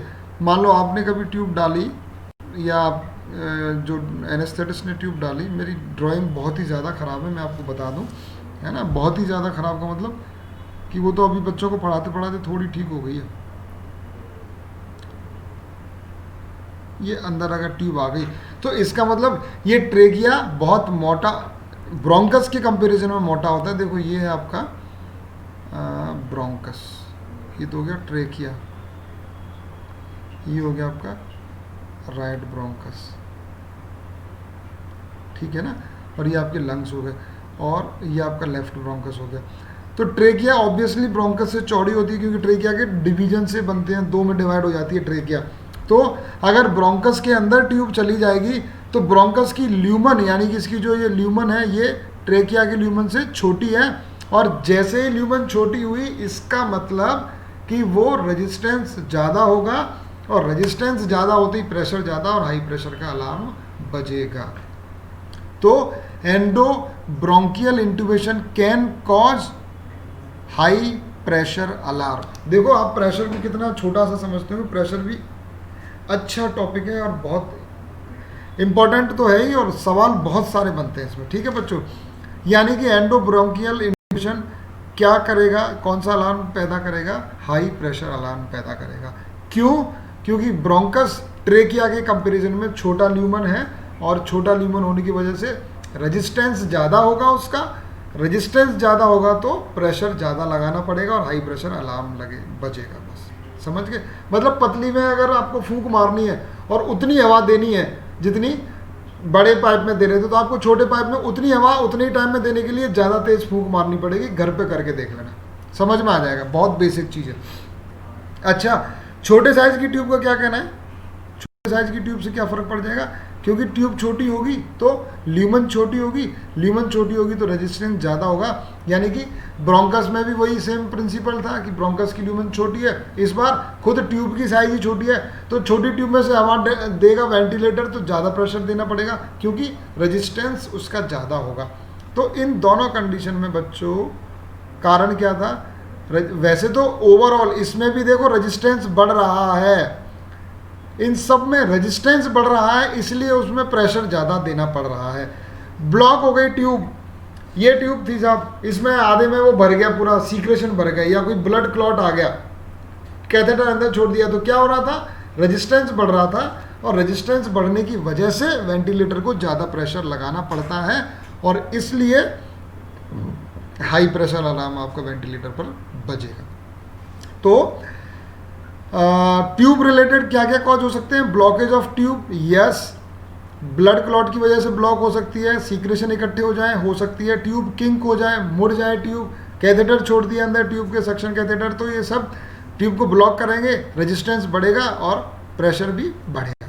मतलब ज़्यादा प्रेशर लगाना पड़ेगा। एंडोब्रोंकियल और स्मॉल साइज में क्या है, ल्यूमन छोटी हो गई, ल्यूमन छोटी हो गई तो रेजिस्टेंस बढ़ गया, रेजिस्टेंस बढ़ा तो प्रेशर ज़्यादा। यानी कि ये सारे कारण क्या करेंगे, ट्यूब रिलेटेड। अब इसमें थोड़ी सी इंटरेस्टिंग बातें जान लो आप।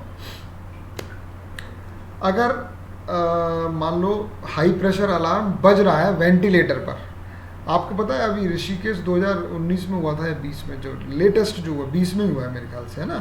तो उसमें इतना बेहतरीन सवाल पूछा था और उसमें बाकायदा पूरी लैंग्वेज बनाई हुई थी कि साहब हाई प्रेशर अलार्म बज रहा है वेंटिलेटर में, इसके अलावा दोनों साइड में एयर एंट्री डिक्रीज आ रही है, और एक और कुछ फाइंडिंग दी हुई थी, और फिर पूछा था कि इन चारों में से मोस्ट लाइकली कॉज क्या हो सकता है। सोचो आप, उसने कई सारी चीज़ें दी। एक तो हाई प्रेशर अलार्म दिया, इसका मतलब एक तो आपको ये पता होना चाहिए कि हाई प्रेशर अलार्म किस किस कंडीशन में हो सकते हैं, पहली चीज़।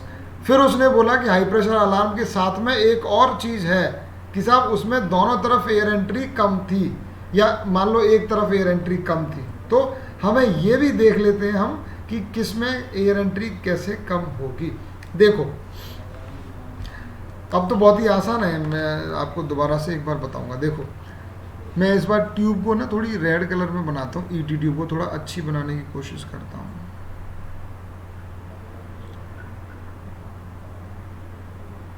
ये ट्यूब अभी ट्रेकिया के अंदर ही है ना, करायना से थोड़ी नीचे आ गई है, लेकिन करायना तक ये मान लो, ठीक है बच्चों। मैं थोड़ी छोटी करता हूँ, पूरा ही गायब हो गया, एक सेकंड। मैं इसको यहाँ तक लाता हूँ, ये बिल्कुल अच्छी लोकेशन, ठीक है। अब अगर ब्लड क्लॉट आकर के यहाँ ट्यूब में ऑब्स्ट्रक्शन करता है, कौन सा कलर लूँ, ब्लैक ले लेता हूँ। यहाँ मान लो कोई क्लॉट या कोई सीक्रेशन फंस गया है। अगर यहाँ कोई सीक्रेशन या क्लॉट फंसा है तो आपके हिसाब से देखो प्रेशर बढ़ेगा, वो तो मान लिया हमने कि साहब अभी वेंटिलेटर क्योंकि रेजिस्टेंस बढ़ गया इसकी वजह से ना, तो वेंटिलेटर को ज़्यादा प्रेशर देना पड़ेगा।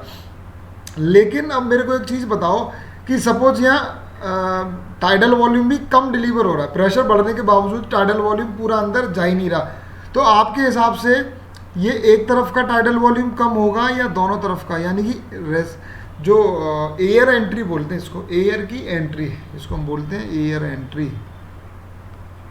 एयर एंट्री का मतलब हम ऑस्कल्टेट करके सुनते हैं ना, स्टेथ लगा करके ऑस्कल्टेट करके, तो हम एयर एंट्री चेक करते हैं कि एयर एंट्री का क्या हुआ। तो आप बताओ एक तरफ की एयर एंट्री कम होगी कि दोनों तरफ की एयर एंट्री कम होगी? दोनों तरफ की एयर एंट्री कम होगी, क्योंकि वो तो यहीं पर एयर कम आएगी, अगर यहाँ से कम आएगी तो इधर भी कम जाएगी और इधर भी कम जाएगी। इसका मतलब अगर ब्लड क्लॉट हो या सीक्रेशन हो या ट्यूब यहाँ से मुड़ जाए, किंक हो जाए, या कैथेटर यहाँ पर छोड़ दिया किसी ने, तो रेजिस्टेंस बढ़ेगा, प्रेशर बढ़ेगा, टाइडल वॉल्यूम कम डिलीवर होगा, तो एयर एंट्री बाईलैटरली डिक्रीज होगी। इसलिए हमने इनको एक साथ रखा है। इसको हम कैसे लिखेंगे अब? दिस विल कॉज बाईलैटरल, ऐसे ही लिखते हैं ना, bilateral decrease air entry. Same कहानी किस में दिखेगी बच्चों? अगर स्मॉल साइज की ट्यूब यूज कर ली है, स्मॉल साइज की मतलब उसका डायमीटर कम होगा। मैंने आपको पहले वाले वीडियो में बताया हुआ है कि जो ट्यूब का नंबर होता है वो उसका इंटरनल डायमीटर होता है मिलीमीटर में, एमएम के अंदर। जैसे ये कितने नंबर की है, मैं आपको कहाँ देखना है, यहाँ भी लिखा रहता है 8.5 लिखा हुआ है, यहाँ लिखा रहता है, यहाँ लिखा रहता है 8.5, ये लिखा हुआ है, साफ लिखा है ID 8.5। नहीं दिखेगा कोई बात नहीं, पहले बता चुका हूँ वीडियो, ठीक है ना। 8.5 की जगह आपने 6 नंबर की ट्यूब डाल दी, तो पतली ट्यूब डाली है, इसका मतलब उसकी ल्यूमन छोटी होगी, रेजिस्टेंस ज़्यादा होगा, प्रेशर ज़्यादा लगाना पड़ेगा।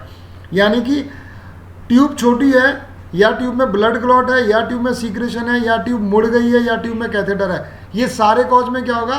बाईलैटरल एयर एंट्री डिक्रीज होगी, क्योंकि इधर भी कम आएगी और इधर भी कम आएगी। लेकिन अगर एंडो ब्रोंकियल इंट्यूबेशन हो जाए, एंडो ब्रोंकियल, इसका मतलब वो या तो राइट ब्रोंकस में जा सकती है या लेफ्ट ब्रोंकस में, और मोस्ट कॉमनली जाती है वो राइट ब्रोंकस में। इसके ऊपर भी फिजियोलॉजी का क्वेश्चन बनता है फंडामेंटल का बहुत अच्छा, वो अपन डिस्कस करेंगे रेस्पिरेटरी सिस्टम में, है ना। मोर वर्टिकल होता है, नैरो होता है, ब्रॉड होता है, ये लो मैंने बता दिया, है ना। ज़्यादा वर्टिकल होता है और मोर ब्रॉड होता है और शॉर्टर होता है, इसलिए कोई भी फॉरेन बॉडी है ना वो पहले राइट ब्रोंकस में जाती है। इस पर सवाल बनता है इसलिए बता दिया आपको, ठीक है ना। एक ही क्लास में सोचो कितने कितने सवाल अपन कर रहे हैं, इसीलिए थोड़ा सा ज़्यादा कॉन्सेंट्रेट होने के लिए बोलता हूँ आपको, ठीक है बच्चों। अब देखो ये ब्रोंकस के अंदर ट्यूब चली गई, एंडोब्रोंकियल इंट्यूबेशन बोला इसको हमने। तो अब क्योंकि ब्रोंकस की ल्यूमन छोटी है ट्रेकिया के कंपैरिजन में, अगर छोटी ल्यूमन है तो रेजिस्टेंस ज़्यादा है, रेजिस्टेंस ज़्यादा है तो प्रेशर बहुत ज़्यादा हो गया, इसलिए हाई प्रेशर अलार्म बजने लग गया, वो तो बात हो गई। अब अगर आपसे पूछा जाए कि इस कंडीशन में, एंडोब्रोंकियल इंट्यूबेशन की कंडीशन में कौन सी तरफ एयर एंट्री होगी और कौन सी तरफ एयर एंट्री डिक्रीज होगी, तो अब आप देख करके बता सकते हो, डायग्राम बिल्कुल सामने है। इधर एयर एंट्री बराबर होगी, खूब एयर जाएगी क्योंकि ट्यूब इधर ही है, इधर ही खुल रही है, लेकिन क्या इधर एंट्री होगी एयर की? बिल्कुल भी नहीं होगी। इसका मतलब no air entry, no air entry. इसका मतलब अगर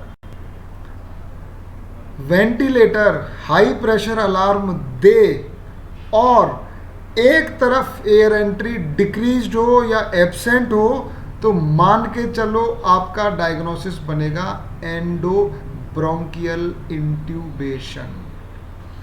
बहुत इम्पोर्टेंट और उससे भी ज़्यादा डिफ़िकल्ट सवाल है नर्सिंग ऑफिसर के लेवल पर, मैं आपको बता रहा हूँ। लेकिन क्यों पढ़ रहे हैं? क्योंकि ये सवाल पूछा जा चुका है नर्सिंग ऑफिसर के एग्जाम में, एम्स ऋषिकेश के एग्जाम। उसमें तो एक और कोई चीज़ दी थी, मुझे याद नहीं है एग्जैक्ट, मैं क्वेश्चन देखूंगा तो ध्यान आ जाएगा। लेकिन आपको बस ये दो चीज़ें देखनी है कि साहब हाई प्रेशर अलार्म बज रहा है तो उसके कॉजेस अपन डिटेल में डिस्कस कर रहे हैं। अगर हाई प्रेशर अलार्म के साथ में बाइलेटरल एयर एंट्री अगर कम हो रही है, इसका मतलब ट्यूब ब्लॉक हो सकती है किसी भी कारण से, जो अपन ने लिख दिए हैं या समझ लिए हैं। छोटे साइज की अगर ट्यूब है लेकिन ट्रेकिया के अंदर ही डाली है अपन ने, तो बाइलेटरल एयर एंट्री होगी। लेकिन अगर एंडोब्रोंकियल इंट्यूबेशन अगर हुआ है, यानी कि ट्यूब अगर आपकी ब्रोंकस के अंदर गई है, तो जिस ब्रोंकस में गई है उसमें तो एयर एंट्री होगी, जो दूसरा ब्रोंकस रह जाएगा या दूसरा लंग जो है, दूसरी साइड का लंग, उसके अंदर कोई एयर एंट्री नहीं होगी। तो इसका मतलब कितना शानदार क्वेश्चन बना।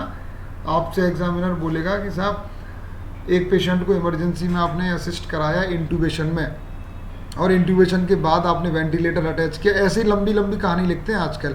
तो आपने देखा कि वेंटिलेटर पे अलार्म आ रहा है, वेंटिलेटर पर कि साहब हाई प्रेशर का अलार्म बज रहा है।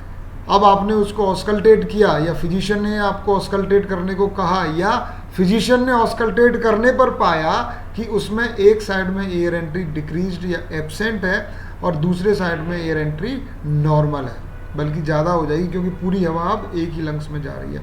तो अब आपका डायग्नोसिस क्या होगा? सबसे पहले डायग्नोसिस प्रायोरिटी, बाद में ट्रीटमेंट उसका बाद में। तो डायग्नोसिस क्या हो गया बच्चों? एंडोब्रोंकियल इंट्यूबेशन। एंडोब्रोंकियल इंट्यूबेशन की क्या पहचान? हाई प्रेशर और एक तरफ एयर एंट्री डिक्रीज, दूसरी तरफ एयर एंट्री नॉर्मल।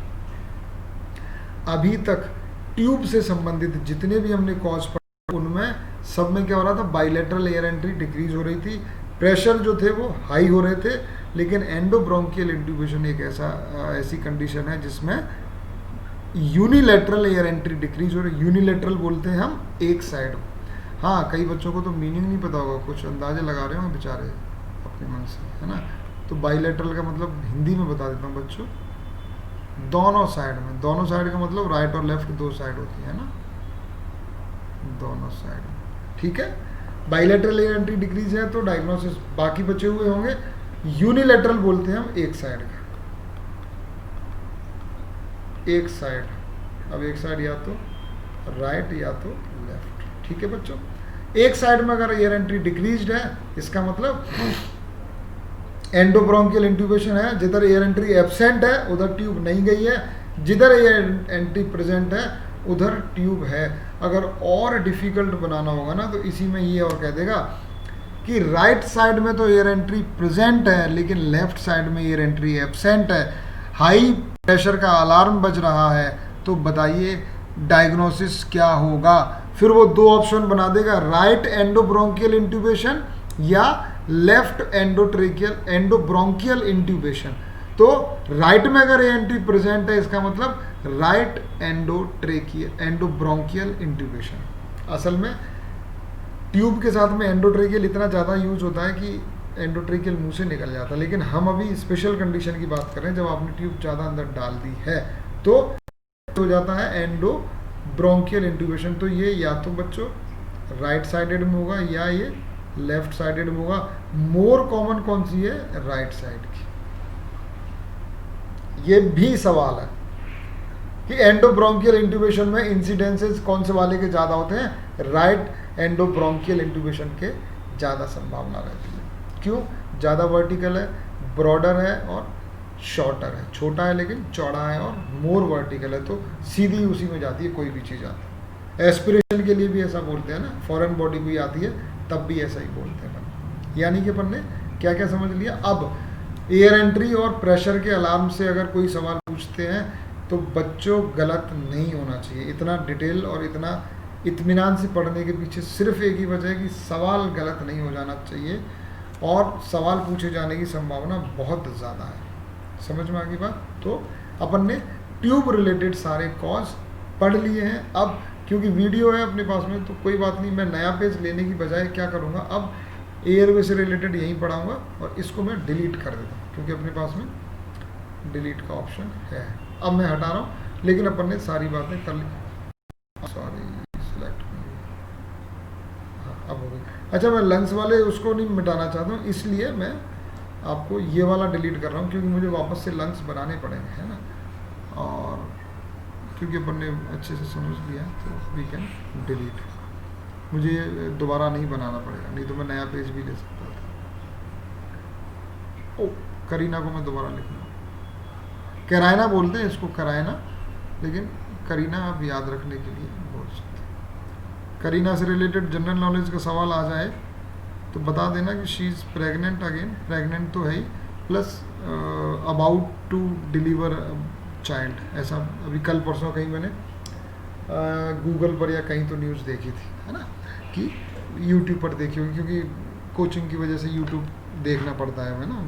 बाकी मुझे इतना ज़्यादा इंटरेस्ट नहीं है क्योंकि बहुत टाइम वेस्टिंग चीज़ें हैं, लेकिन आजकल वो पढ़ाई लिखाई के लिए भी ज़रूरी हो गया तो इट इज़ करायना। ठीक है बच्चों, चलिए तो हमने ट्यूब रिलेटेड देख ली कि साहब यही हो सकता है। छोटी ट्यूब हो गई प्रेशर बढ़ जाएगा, एंडोब्रोंकियल चली गई प्रेशर बढ़ जाएगा, ब्लॉक हो गई बढ़ जाएगा, क्लॉट आ गया बढ़ जाएगा, किंक हो गई बढ़ जाएगा, सीक्रेशन इकट्ठे हो गए बढ़ जाएगा। ओ हाँ, प्रायोरिटीज़ और बात कर लेते हैं। प्रायोरिटीज़ में कुछ भी नहीं है, मैं लिखने की भी ज़रूरत नहीं है। लिखने से एक चीज़ याद आ गई, कुछ बच्चों की क्वेरीज थी कि सर नोट्स, देखो नोट्स जो हैं वो तो मैं आपको दे दूंगा लेकिन कुछ टॉपिक के नोट्स मैंने नहीं बनाए और कभी नहीं बनाऊंगा। रीज़न उसका सिर्फ इतना है क्योंकि वो एक्सक्लूसिव जो अपनी क्लासेस अटेंड करेगा उन बच्चों को ही मिलेंगे। तो आप जो नोट्स बनाना है वो आप खुद बनाओ वीडियोज़ को सुनने के बाद, वीडियोज़ को सुन करके, बिकॉज जो बेसिक थ्योरी है जो सिस्टम वाइज है वो तो मैं आपको दूंगा सारे नोट्स, उसकी चिंता नहीं है। लेकिन जो अपन एडिशनल चीज़ें पढ़ रहे हैं ना प्रैक्टिकल, उनमें बेटर ये है कि जैसे ही आप लेक्चर को पढ़ते हो ना उसके साथ में अपने नोट्स बनाओ खुद के, क्योंकि कुछ बच्चों ने बनाए हैं और उनका रेस्पॉन्स बहुत ही अच्छा है कि सर बहुत मज़ा आया है और चीज़ें और भी ज़्यादा क्लियर हो जाती हैं जब हम नोट्स खुद से बनाते हैं। क्योंकि बोल तो मैं रहा ही हूँ, आपको उसको बस नोट डाउन करना है। मैं हर चीज़ लिखने लगूंगा तो अपन स्पीड नहीं बना सकते हैं बच्चों। मैं क्लास में भी लिखा लिखाया मटेरियल रखता हूँ और बाकी चीज़ें मैं वहीं बोलता हूँ, वहीं बोर्ड पर लिखता हूँ, ऑफलाइन में भी, और बच्चे नोट करते हैं। यहाँ भी मैं यही चाहता हूँ आप घर पे आराम से नोट कर लो, ठीक है, टू द पॉइंट, बस पॉइंट लो, क्योंकि आप सुन लो कितनी भी बात। तो ट्यूब रिलेटेड में अगर देखो ब्लॉकेज हो रहा था ना, ये रहा पतला पैर, देखो ब्लॉकेज अगर है तो आपको क्या करना है, सिंपल सक्शन करना है, या तो है ना, क्या बात है मैनेज, या तो आपको सक्शन करना होगा अगर ब्लॉकेज है तो, है ना। ब्लड होगा तो भी सक्शन करना है, सीक्रेशन है तो भी सक्शन करना है। अगर किंक हो रही है तो उसको रीपोजिशन करना है, मतलब सीधा कर दो, ट्यूब को सीधा करके ठीक कर दो। अगर एंडो ब्रोंकियल हो गया है तो ये सवाल पूछा जा चुका है, समझ गए बच्चों।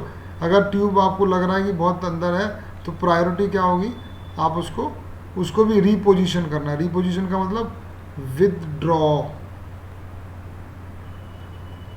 ट्यूब, कितना 1 to 2 सेंटीमीटर, ये 2 सेंटीमीटर हो सकती है, 2.5 भी हो सकती है। कितनी अंदर गई आप, यूजुअली क्या होता है कि कराइना तक तो अपन वैसे ही जाते हैं। अब मान लो बिल्कुल कराइना से 2 सेंटीमीटर अंदर अगर आ गई तो ब्रोंकस के अंदर चलेगी, तो आप 2 सेंटीमीटर उसको बाहर निकाल, विड्रॉल का मतलब वापस बाहर निकाल लो। बाहर का मतलब निकाल के हाथ में नहीं ले लो, उसको बाहर विड्रॉल करनी। जैसे आपने मान लो 24 सेंटीमीटर डाल दिया, आपको 21 या 22 ही डालनी थी, है ना, अंदर।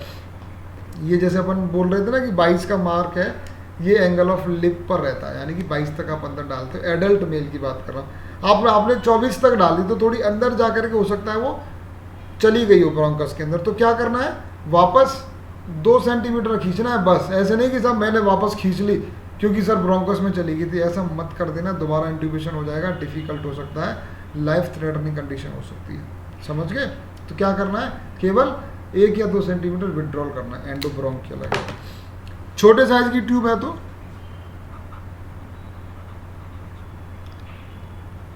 स्मॉल साइज ट्यूब है तो क्या करोगे, replace the tube with larger size tube. एक काम करेंगे, फिर ऐसा करेंगे कि मान लो ये 6 नंबर की चली गई गलती से, है ना, या उस टाइम पर डिफ़िकल्ट हो रहा था तो पहले 6 नंबर की डाल दी, है ना। तो अब क्या करना चाहिए आपके हिसाब से, ऐसा करते हैं 6 नंबर की को खींचते हैं, निकालते हैं, फिर दोबारा से लेरिंगोस्कोपी करेंगे, फिर दोबारा से सारे काम करेंगे और उसके बाद में फिर इंट्यूबेट करेंगे। ऐसा क्या, नहीं, नो, ये बात सही है। रिप्लेस ट्यूब करेंगे विद लार्जर साइज ट्यूब, लेकिन कैसे, विद द हेल्प ऑफ बूजी।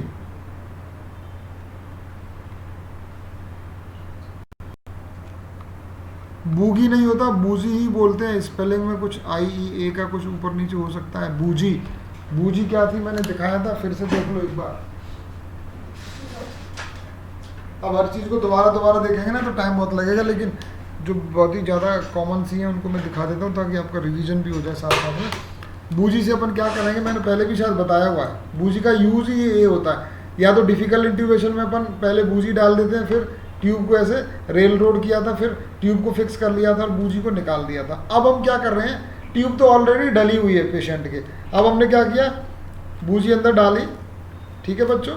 इस ट्यूब को हमने डिफ्लेट किया, यहाँ से डिफ्लेट किया, डिफ्लेट करके अब हमने क्या किया, बूजी को फिक्स कर लिया, बूजी को किसी को पकड़ा दिया, है ना। और फिर जब ये यहाँ तक आ जाएगा ट्यूब, तो बूजी को अपन ने फिक्स कर लिया। बूजी काफ़ी बड़ी होती है तो ऊपर तक अच्छे से आ जाती है। तो जैसे ही बूजी को फिक्स किया, अब ट्यूब को हमने बाहर निकाल दिया। अब क्या करना है, अब बूजी अंदर है, ट्रेकिया के ध्यान रखें, इतना नहीं जाती, इतना ही जाती है, ये पूरी बाहर ही रहती है, तो आप आसानी से ट्यूब को बाहर निकाल सकते हो और बूजी को फिक्स कर लेते हैं। अब अपने को क्या करना है, अब अपने को केवल छोटे साइज वाली ट्यूब इसमें डालनी है। ये लो ऐसे करके ये डाल दो इसके अंदर, क्योंकि बूजी ऑलरेडी किसके अंदर है, ट्रेकिया के अंदर है ना। तो अब अपन क्या कर रहे हैं, ये लो रेल रोड कर रहे हैं, ऊपर से जैसे ही आ गया इसको पकड़ लेते हैं, ट्यूब को अंदर डालते हैं और इस बूजी को बाहर निकाल देते हैं। तो बूजी की मदद से हमें रिप्लेस करनी है। इस टेक्निक का भी लोगों ने नाम रख दिया, हर चीज़ का नाम रख देते हैं। अब क्या करें, इसको हम बोलते हैं रेल रोड टेक्निक। ये जो बूजी से होती है ना, बूजी डाल करके और उसी पर रेल रोड करना, रेल रोड करना ही इसको बोलते हैं ना, माउंट करके रेल रोड करते हैं, ये टेक्निक का नाम है रेल रोड टेक्निक। तो देखो बूजी पर सवाल बनता है, मैनेजमेंट क्या रहेगा, रिप्लेस करना है, इधर मैनेजमेंट सक्शन करना है, इधर किंक हो गई तो रीपोजिशन करना है, एंडोट्रेकियल की जगह एंडोब्रोंकियल हो गई तो विड्रॉल करना है। यानी कि हर कंडीशन के मैनेजमेंट पर भी अलग सवाल बनता है। तो 5 सवाल तो ये हो गए और 5 इससे पहले हो गए, और कॉम्बिनेशन बना दोगे तो 20 सवाल बन जाएंगे। किस पर बने हैं? केवल और केवल हाई प्रेशर वेंटिलेटर अलार्म। और बच्चे चाहते हैं कि सर 2 लाइन बता दो, बस उनको रट लेंगे। आप 2 लाइन रट लोगे, लेकिन वो तीसरी लाइन पूछेंगे।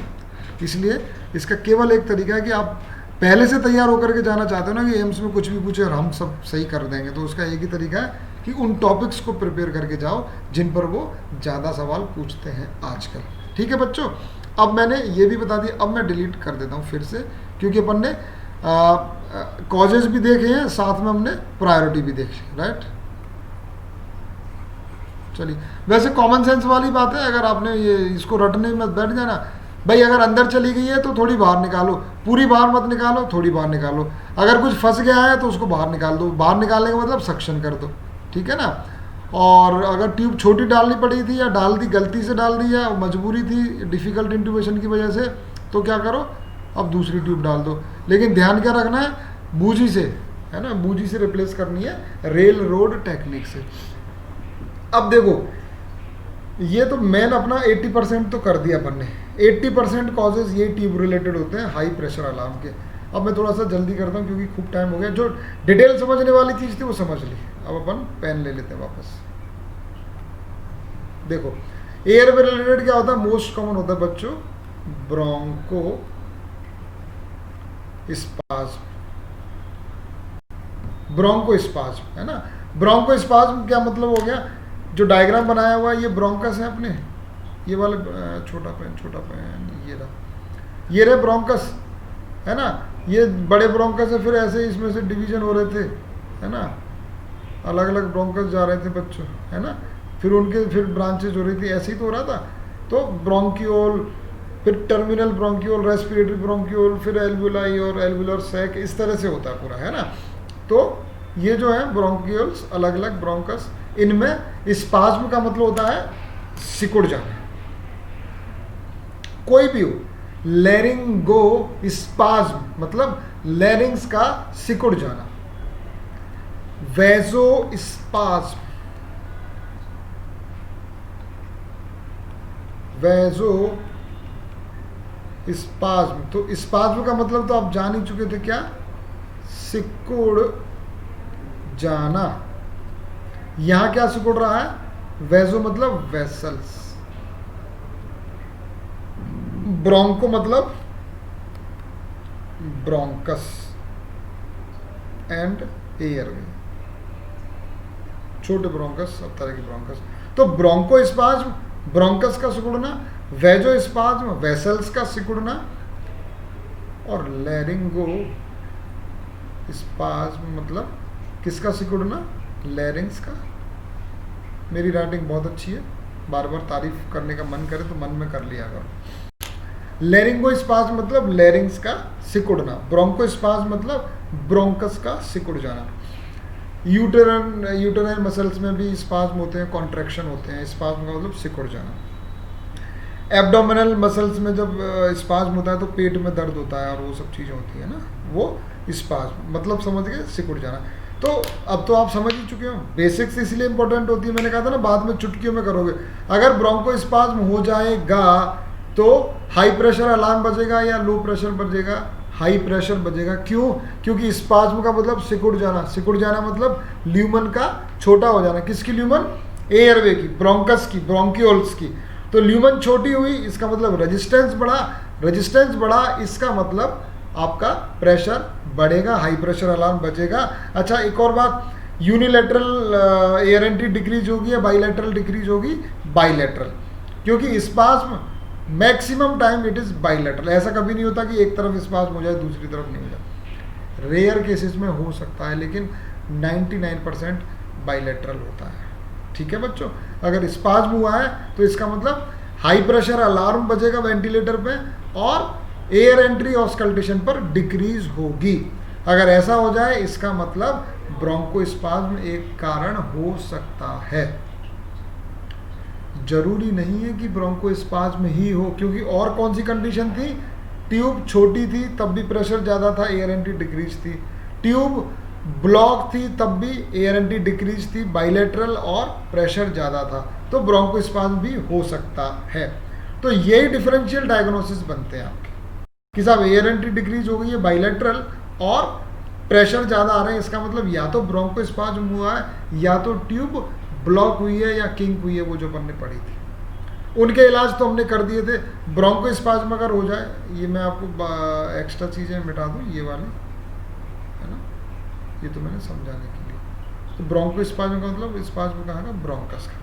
अब ट्रीटमेंट क्या करोगे बच्चों, मैनेजमेंट या प्रायोरिटी क्या रखोगे? जो बीमारी है बस इलाज कर, क्या इलाज होगा?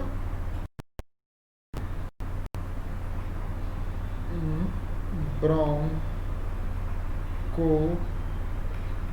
डायलेटर्स, और मैक्सिमम ये कैसे दिए जाते हैं, इनहलेशनल या नेबुलाइजेशन।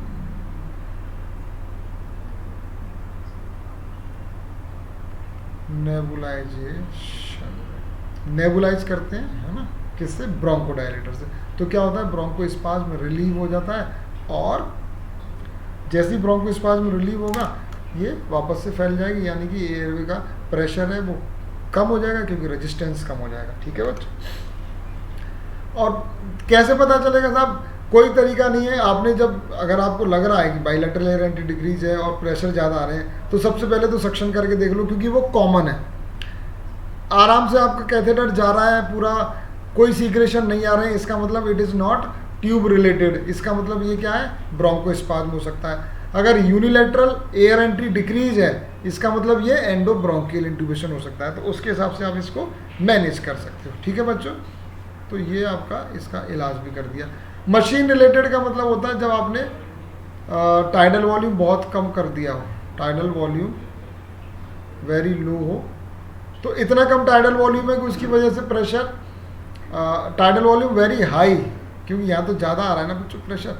टाइडल वॉल्यूम अगर आपने बहुत ज़्यादा रखा है तो प्रेशर बहुत हाई रहेगा और अलार्म लगातार बजता रहेगा। इसका मतलब tidal volume very high will lead to high pressure ventilator alarms. लेकिन इसमें क्या होगा, इसमें इंपॉर्टेंट होगा कि बाइलेटरल एयर एंट्री प्रेजेंट होगी। एयर एंट्री को शॉर्ट में लिखा है बच्चों, है ना, मैं बोल रहा हूँ तो ये तो वीडियो है, आप सुन सकते हो, आप समझ सकते हो। बाइलेटरल एयर एंट्री, क्योंकि इसमें एयर एंट्री कम होने का सवाल ही नहीं है। ना तो कहीं ब्लॉक हो रहा है, ना ट्यूब छोटी है, ना ट्यूब एंडोब्रोंकियल गई है, ना कोई क्लॉट है, ना कोई सीक्रेशन है, ना ट्यूब मुड़ी है।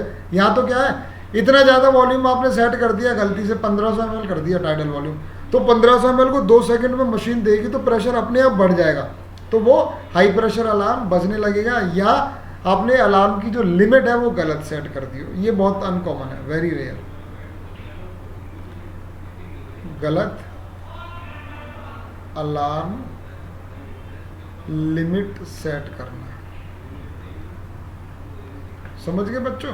यानी कि अगर अलार्म की लिमिट आपने गलत सेट कर दी है, नॉर्मली, अच्छा अगर आपसे पूछा जाए ना, तो 30 to 40 mmHg के बीच में अपन रखते हैं एयर में प्रेशर, है ना, PAW जो है ना वो, सॉरी, रखते हैं। अगर इससे ज़्यादा, ऐसा नहीं कि 40 से ज़्यादा होते ही और फेफड़े फट जाएंगे और जाने का, ऐसा नहीं है। 50 तक भी एक्सेप्ट कर लेते हैं बहुत सी कंडीशन में, लेकिन पीक प्रेशर या जो एयरवे का मीन प्रेशर है ना, वो हम 40 से नीचे नीचे रखने की कोशिश करते हैं। ठीक है बच्चों। तो ये मैंने आपको हाई प्रेशर अलार्म बता दिए। अब बाकी के जो प्रेशर के अलार्म है उनमें बहुत ज़्यादा कुछ भी नहीं है, मेन तो यही था जिसमें आपको समझने की जरूरत थी। अब जो मैंने आपको बताए थे लो प्रेशर के अलार्म, हाँ वो थोड़ा सा इंपॉर्टेंट है। लो प्रेशर और देख लेते हैं, फिर अपन जल्दी फिनिश कर सकते हैं, राइट। पहले इसको मैं डिलीट कर लेता हूँ क्योंकि इसको अपन, सॉरी,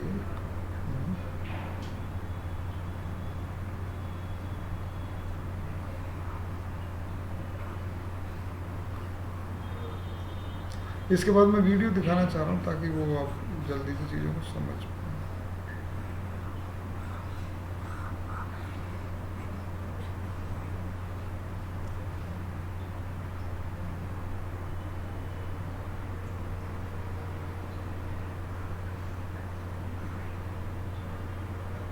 ओके, सब डिलीट हो गया है। यूनिलेटर मतलब एक साइड का, या तो राइट का या लेफ्ट का। बाइलेटरल मतलब बोथ साइड। दोनों साइड, बाईलेटरल। लेटरल मतलब साइड, बाई मतलब दो। अब इस चीज़ों पर थोड़ा सा ध्यान देना शुरू कर दो, आसान हो जाती चीज़। अब यहाँ से भी इसको मिटा देते हैं, क्योंकि अपन यहाँ क्या लिख देते हैं, कॉजेज ऑफ लो प्रेशर। अच्छा ये भी तो डिलीट करें, ये तो अपन पूरा ही चीज़ बदल दिया। ओह कोई बात नहीं, इसको हटा दो, सीख लिया ना अपन ने, समझ लिया।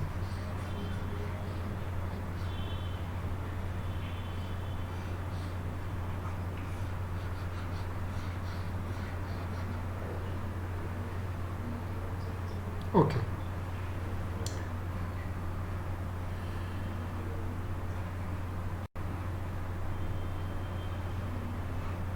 चलिए, लो प्रेशर का मतलब क्या है बच्चों कि अलार्म जो आ रहा है वो लो प्रेशर का आ रहा है। देखो ये कब आ सकता है, मैं एक वीडियो दिखाता हूँ तभी आपको ज़्यादा अच्छे समझ में आएगा। एक सेकंड।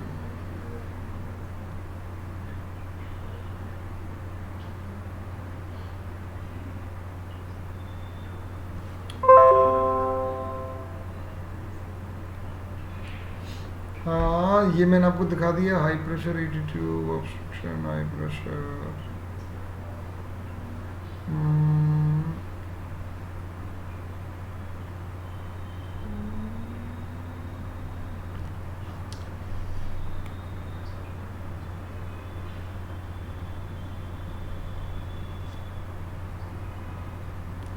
लेट मी चेक ये क्या हो रहा है। अच्छा थोड़ा सा, ओके थोड़ा फॉरवर्ड हो गया, आ जाएगा, क्लियर हो जाएगा, अभी क्लियर हो जाएगा, 2 मिनट आप वेट।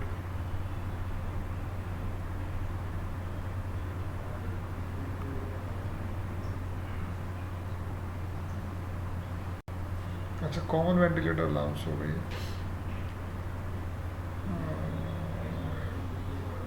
एक्चुअली आप वैसे समझ लो, मैंने क्या किया है मैं आपको बता दूं, क्योंकि ये मैंने ही वीडियो बनाया है ना, तो देखो ये जो मिनट वेंटिलेशन कम हो रहा है ना, और रेस्पिरेटरी रेट भी कम हो रही है। रेस्पिरेटरी तो बढ़ रही है, 58 हो रही है, मिनट वेंटिलेशन कम हो रहा है। ये इसलिए हो रहा है क्योंकि ये पेशेंट जो वेंटिलेटर पर है ना, इसका जो कैप है वो मैंने खोल दिया। मैं आपको दिखाता हूँ, एक और वीडियो था उसको थोड़ा सा क्लियर नहीं है।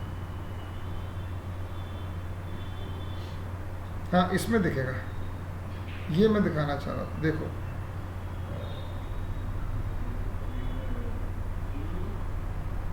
ये देखो, ये जानबूझ के मैंने जो प्रिकॉशन लेने थे वो ले लिए थे, FiO2 100% कर दी थी, और पेशेंट का स्टेटस देख लिया था कि वो टॉलरेट कर सकता है कुछ सेकंड्स के लिए, है ना। तो ये जो ट्यूब को किंक कर दिया, तो ये ट्यूब ब्लॉक हो गई एक तरह से, है ना। ब्लॉक कर दिया, ब्लॉक करते ही ये क्या, हाई प्रेशर अलार्म उसमें दिखने लग गया था। मैंने ये आपको समझाने के लिए कि भाई इसमें जैसे अपन ब्लॉक करते हैं ये हाई प्रेशर अलार्म आ जाएगा। दूसरी बार मैंने क्या किया था, इसको खोल दिया था। ये जो कैप है ना, ये एक्चुअली इसका जैसे ये अपना वो लगा हुआ है, क्लोज सक्शन कैथेटर लगा हुआ है, वैसे ही मैंने पहले आपको वीडियो में दिखाया हुआ है जो कैथेटर माउंट जिसको बोलते हैं ना। मैं एक बार दिखा देता हूँ फटाफट से, माउंट कैथेटर।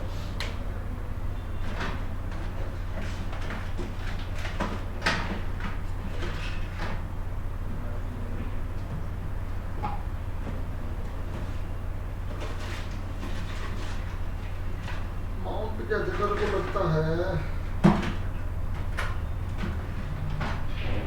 बच्चों उसको सामान में कहीं इधर उधर रख दिया, पैक कर दिया है शायद, है ना। लेकिन आप ये समझ लो कि कैथेटर माउंट में एक पीछे कैप होता है जो सक्शन करने के लिए होता है ना, एक ढक्कन होता है जिससे जो हम एक्सटर्नल जो सिंगल यूज़ के लिए जो डिस्पोजेबल सक्शन कैथेटर होते हैं ना, उसको डालने के लिए। और यहाँ अगर आप देखना चाहो ना वीडियो में, तो मेरे कर्सर पर ध्यान दो, देखो ये जो है ना, ये सक्शन कैथेटर के लिए कैथेटर माउंट में पोर्ट आता है ना, जिससे अपन सक्शन कर सकते हैं। जब क्लोज सक्शन लगा हुआ है तब इसकी ज़रूरत नहीं रहती है। तो अगर इसको मैंने खोल दिया था ना, तो यहाँ से लीकेज बहुत ज़्यादा होने लग गया था, और लीकेज होते ही ये हाई जो वो था ना, लीकेज होने की वजह से मिनट वेंटिलेशन लो होने लग गया था, मिनट वेंटिलेशन वेरी लो, और लो प्रेशर अलार्म बजने लग गया था, है ना। तो लो प्रेशर अलार्म के लिए अगर आपसे कोई पूछता है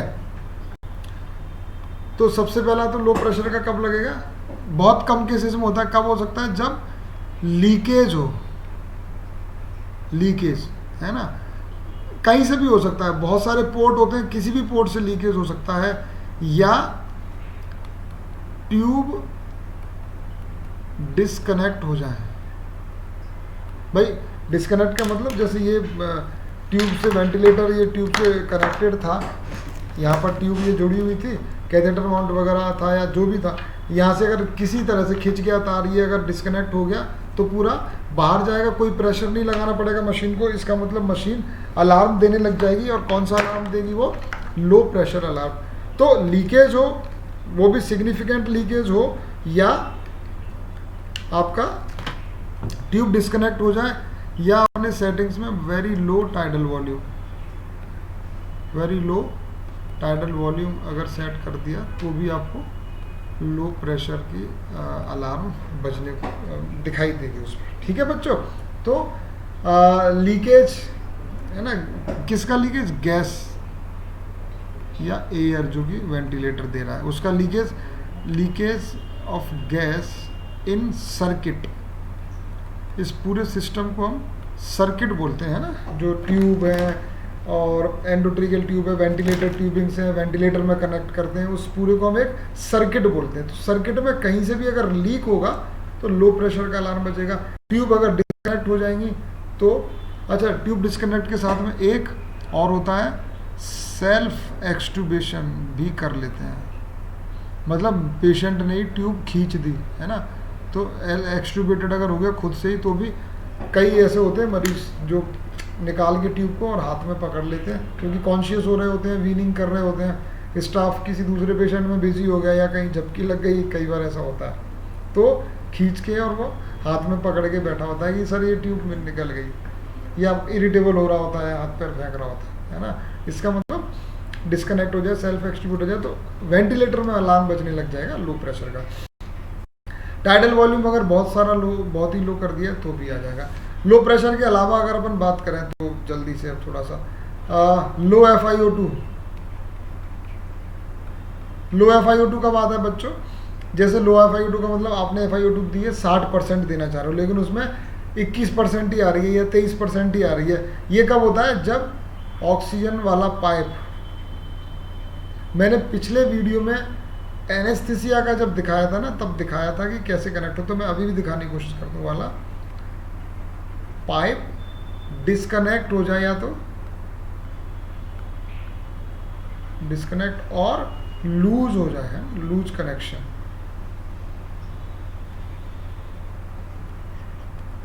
अगर ये कंडीशन हो जाएगी तो लो FiO2 दिखाएगा। FiO2 का, हाई FiO2 का भी दिखाता है अलार्म, कब, जब एयर वाला पाइप डिस्कनेक्ट हो जाए। अब मैं आपको दिखाता हूँ एक वीडियो, असल में दो तरह के पाइप होते हैं, एक वाइट कलर का होता है वो ऑक्सीजन वाला पाइप है, अगर वो सेंट्रल सप्लाई या तो बंद हो जाए या डिस्कनेक्ट हो जाए तो लो FiO2 आने लग जाएगी। अगर दूसरा एयर वाला होता है, क्योंकि इनके मिक्सर से, मिक्सिंग से अपन क्या करते हैं, अलग अलग FiO2 बनाते हैं। भाई आप समझो, जैसे मान लो 60% FiO2, इसका मतलब जितनी भी अपन टाइडल वॉल्यूम दे रहे हैं ना, उसमें 60% तो ऑक्सीजन है और 40% एयर है, दूसरी गैसेस है ना। लेकिन अगर अपन 100% अगर FiO2 दे रहे हैं, इसका मतलब पूरी की पूरी ऑक्सीजन है। तो हमें कितना भी FiO2 सेट करना हो, हमें क्या चाहिए, दो अलग अलग गैस, एक तो ऑक्सीजन चाहिए प्योर और दूसरी गैस चाहिए, जिनको अलग अलग अनुपात में मिलाएंगे तो अलग अलग FiO2 हम डिलीवर कर सकते हैं। इसका मतलब अगर एयर वाला वो जो है ना पाइप डिस्कनेक्ट हो गया, सेंट्रल सप्लाई से बंद हो गया, तो पूरी की पूरी ऑक्सीजन ही जाएगी। इसका मतलब अगर आप 40% देना चाह रहे थे तो उसकी जगह अब क्या जाएगी, 100% ऑक्सीजन।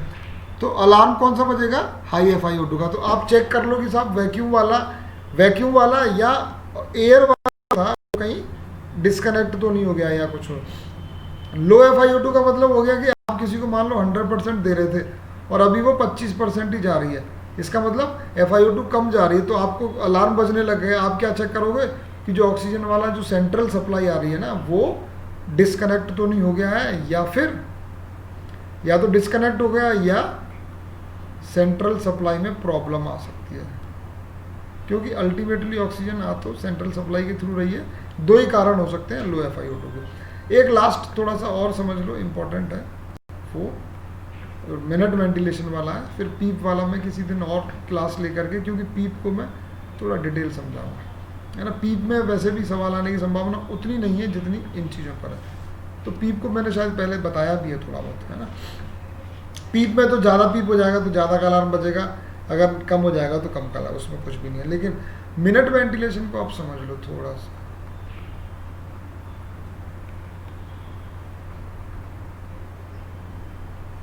इसमें कुछ नहीं समझना वैसे तो, जो मैंने पहले पढ़ा है ना उसको रिवाइज करा रहा हूँ। मिनट वेंटिलेशन का फॉर्मूला पता होना चाहिए, is equal to respiratory rate into tidal volume, बस। तो इसका मतलब ये है कि ये मिनट वेंटिलेशन की आई एम सॉरी, जो रेंज आपने डिसाइड की थी उसमें से जो अलार्म में जो शुरू में दिखाया था ना, अलार्म प्रोफाइल जो दिखाई थी उसमें अगर लोअर लिमिट से कम हो गया या अपर लिमिट से ज़्यादा हो गया तो वेंटिलेटर में अलार्म बजने लगेगा। तो यह रेस्पिरेटरी रेट अगर कम हो जाए तो लो मिनट वेंटिलेशन का अलार्म बजेगा, टाइडल वॉल्यूम अगर कम हो जाए तो लो मिनट वेंटिलेशन का बजेगा, टाइडल वॉल्यूम बहुत ज़्यादा कर दिया किसी ने सेटिंग्स में, किसी को पता नहीं है, तो हाई मिनट वेंटिलेशन का। यानी कि मिनट वेंटिलेशन प्रेशर या तो लो हो सकता है और या तो हाई हो सकता है। अब क्योंकि ये रेस्पिरेटरी रेट पर भी डिपेंड कर रहा है और टाइडल वॉल्यूम पर भी कर रहा है, तो इनमें से कोई भी एक चीज़ कम या ज़्यादा कर दी तो मिनट वेंटिलेशन कम या ज़्यादा हो जाएगा। मैंने जो आपको वीडियो बनाया ना, अभी दोबारा मैं दिखाऊंगा लास्ट में क्लास के एंड में, उसमें मैंने एक्चुअली वो जो मैंने लीक के लिए कैप खोला है ना, तो उसमें वो लो एक्सपायरेटरी मिनट वॉल्यूम बता रहा है ना। तो आपको बस मालूम होना चाहिए कि मिनट वेंटिलेशन कम हो गया, इसका मतलब या तो रेस्पिरेटरी रेट कम हुई है और या तो टाइडल वॉल्यूम बहुत कम हो गया है, इसी वजह से मिनट वेंटिलेशन कम हो सकता है, बस। राइट बच्चों, तो अब मैं आपको एक बार वो वीडियो और दिखा देता हूँ ताकि जो हमने पढ़ा है उसको आप अच्छे से समझ लो, उसमें आपको कोई दिक्कत नहीं आए। और उसके बाद में अपन आज इस टॉपिक की क्लास ख़त्म करते हैं, फिर मैं एनेस्थीसिया पर आपको और एक क्लास लूँगा, लेकिन एक बार ये वीडियो देखने के बाद।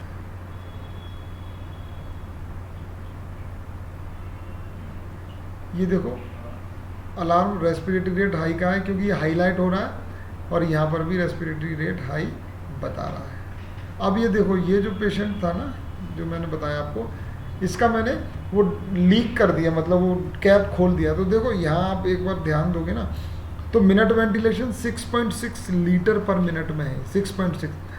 अब हम रेस्पिरेटरी रेट तो हाई चल रही है इसकी, है ना, क्योंकि वेंटिलेटर बार बार दे रहा है, लेकिन क्योंकि वो जा ही नहीं रहा है, वो पूरा लीक हो रहा है, इसलिए वो टाइडल वॉल्यूम जो है ना, एक्सपिरेटरी जो आ रहा है वो कम होता जा रहा है, क्योंकि हवा अंदर ही नहीं जा रही है तो बाहर कहाँ से आएगी, क्योंकि वो तो लीक हो रही है।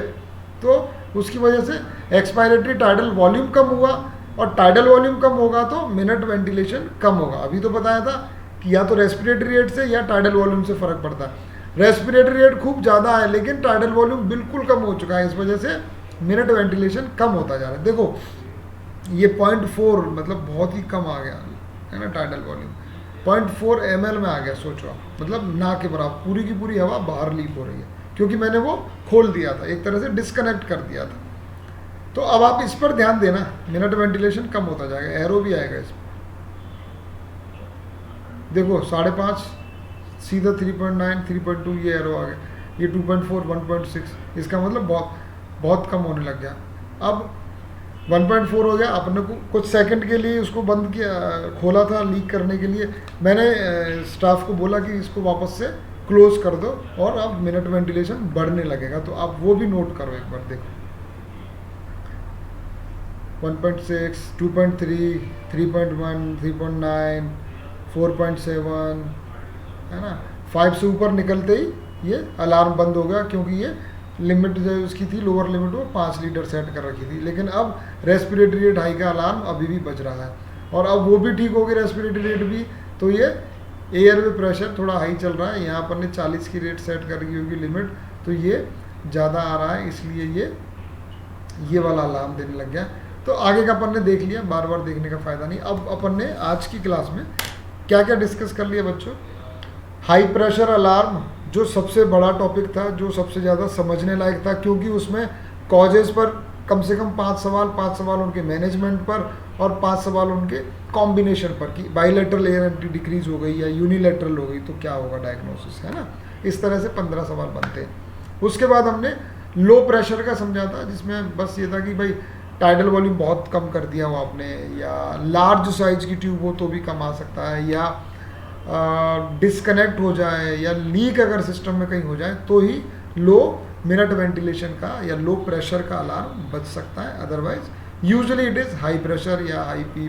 मिनट वेंटिलेशन का मतलब रेस्पिरेटरी रेट या टाइडल वॉल्यूम में से कुछ भी कम हो जाएगा तो वो मिनट वेंटिलेशन कम हो जाएगा। लीकेज वाले में जिसमें प्रेशर कम हो रहे थे उसमें मिनट वेंटिलेशन भी कम होगा, क्योंकि टाइडल वॉल्यूम जनरेट ही नहीं हो रहा, टाइडल वॉल्यूम डिलीवर ही नहीं हो रहा है। ठीक है बच्चों, तो इस तरह से अपन ने प्रेशर्स को, अलार्म को समझने की कोशिश की है। इसका कुछ पार्ट तो मैं डाल दूंगा यूट्यूब पर भी, ताकि कुछ बच्चे जो ऑलरेडी नर्सिंग ऑफिसर बन गए वो भी बेचारे डिमांड करते हैं, और बाकी ये ऐप पर अपनी पूरी क्लास अवेलेबल रहेगी।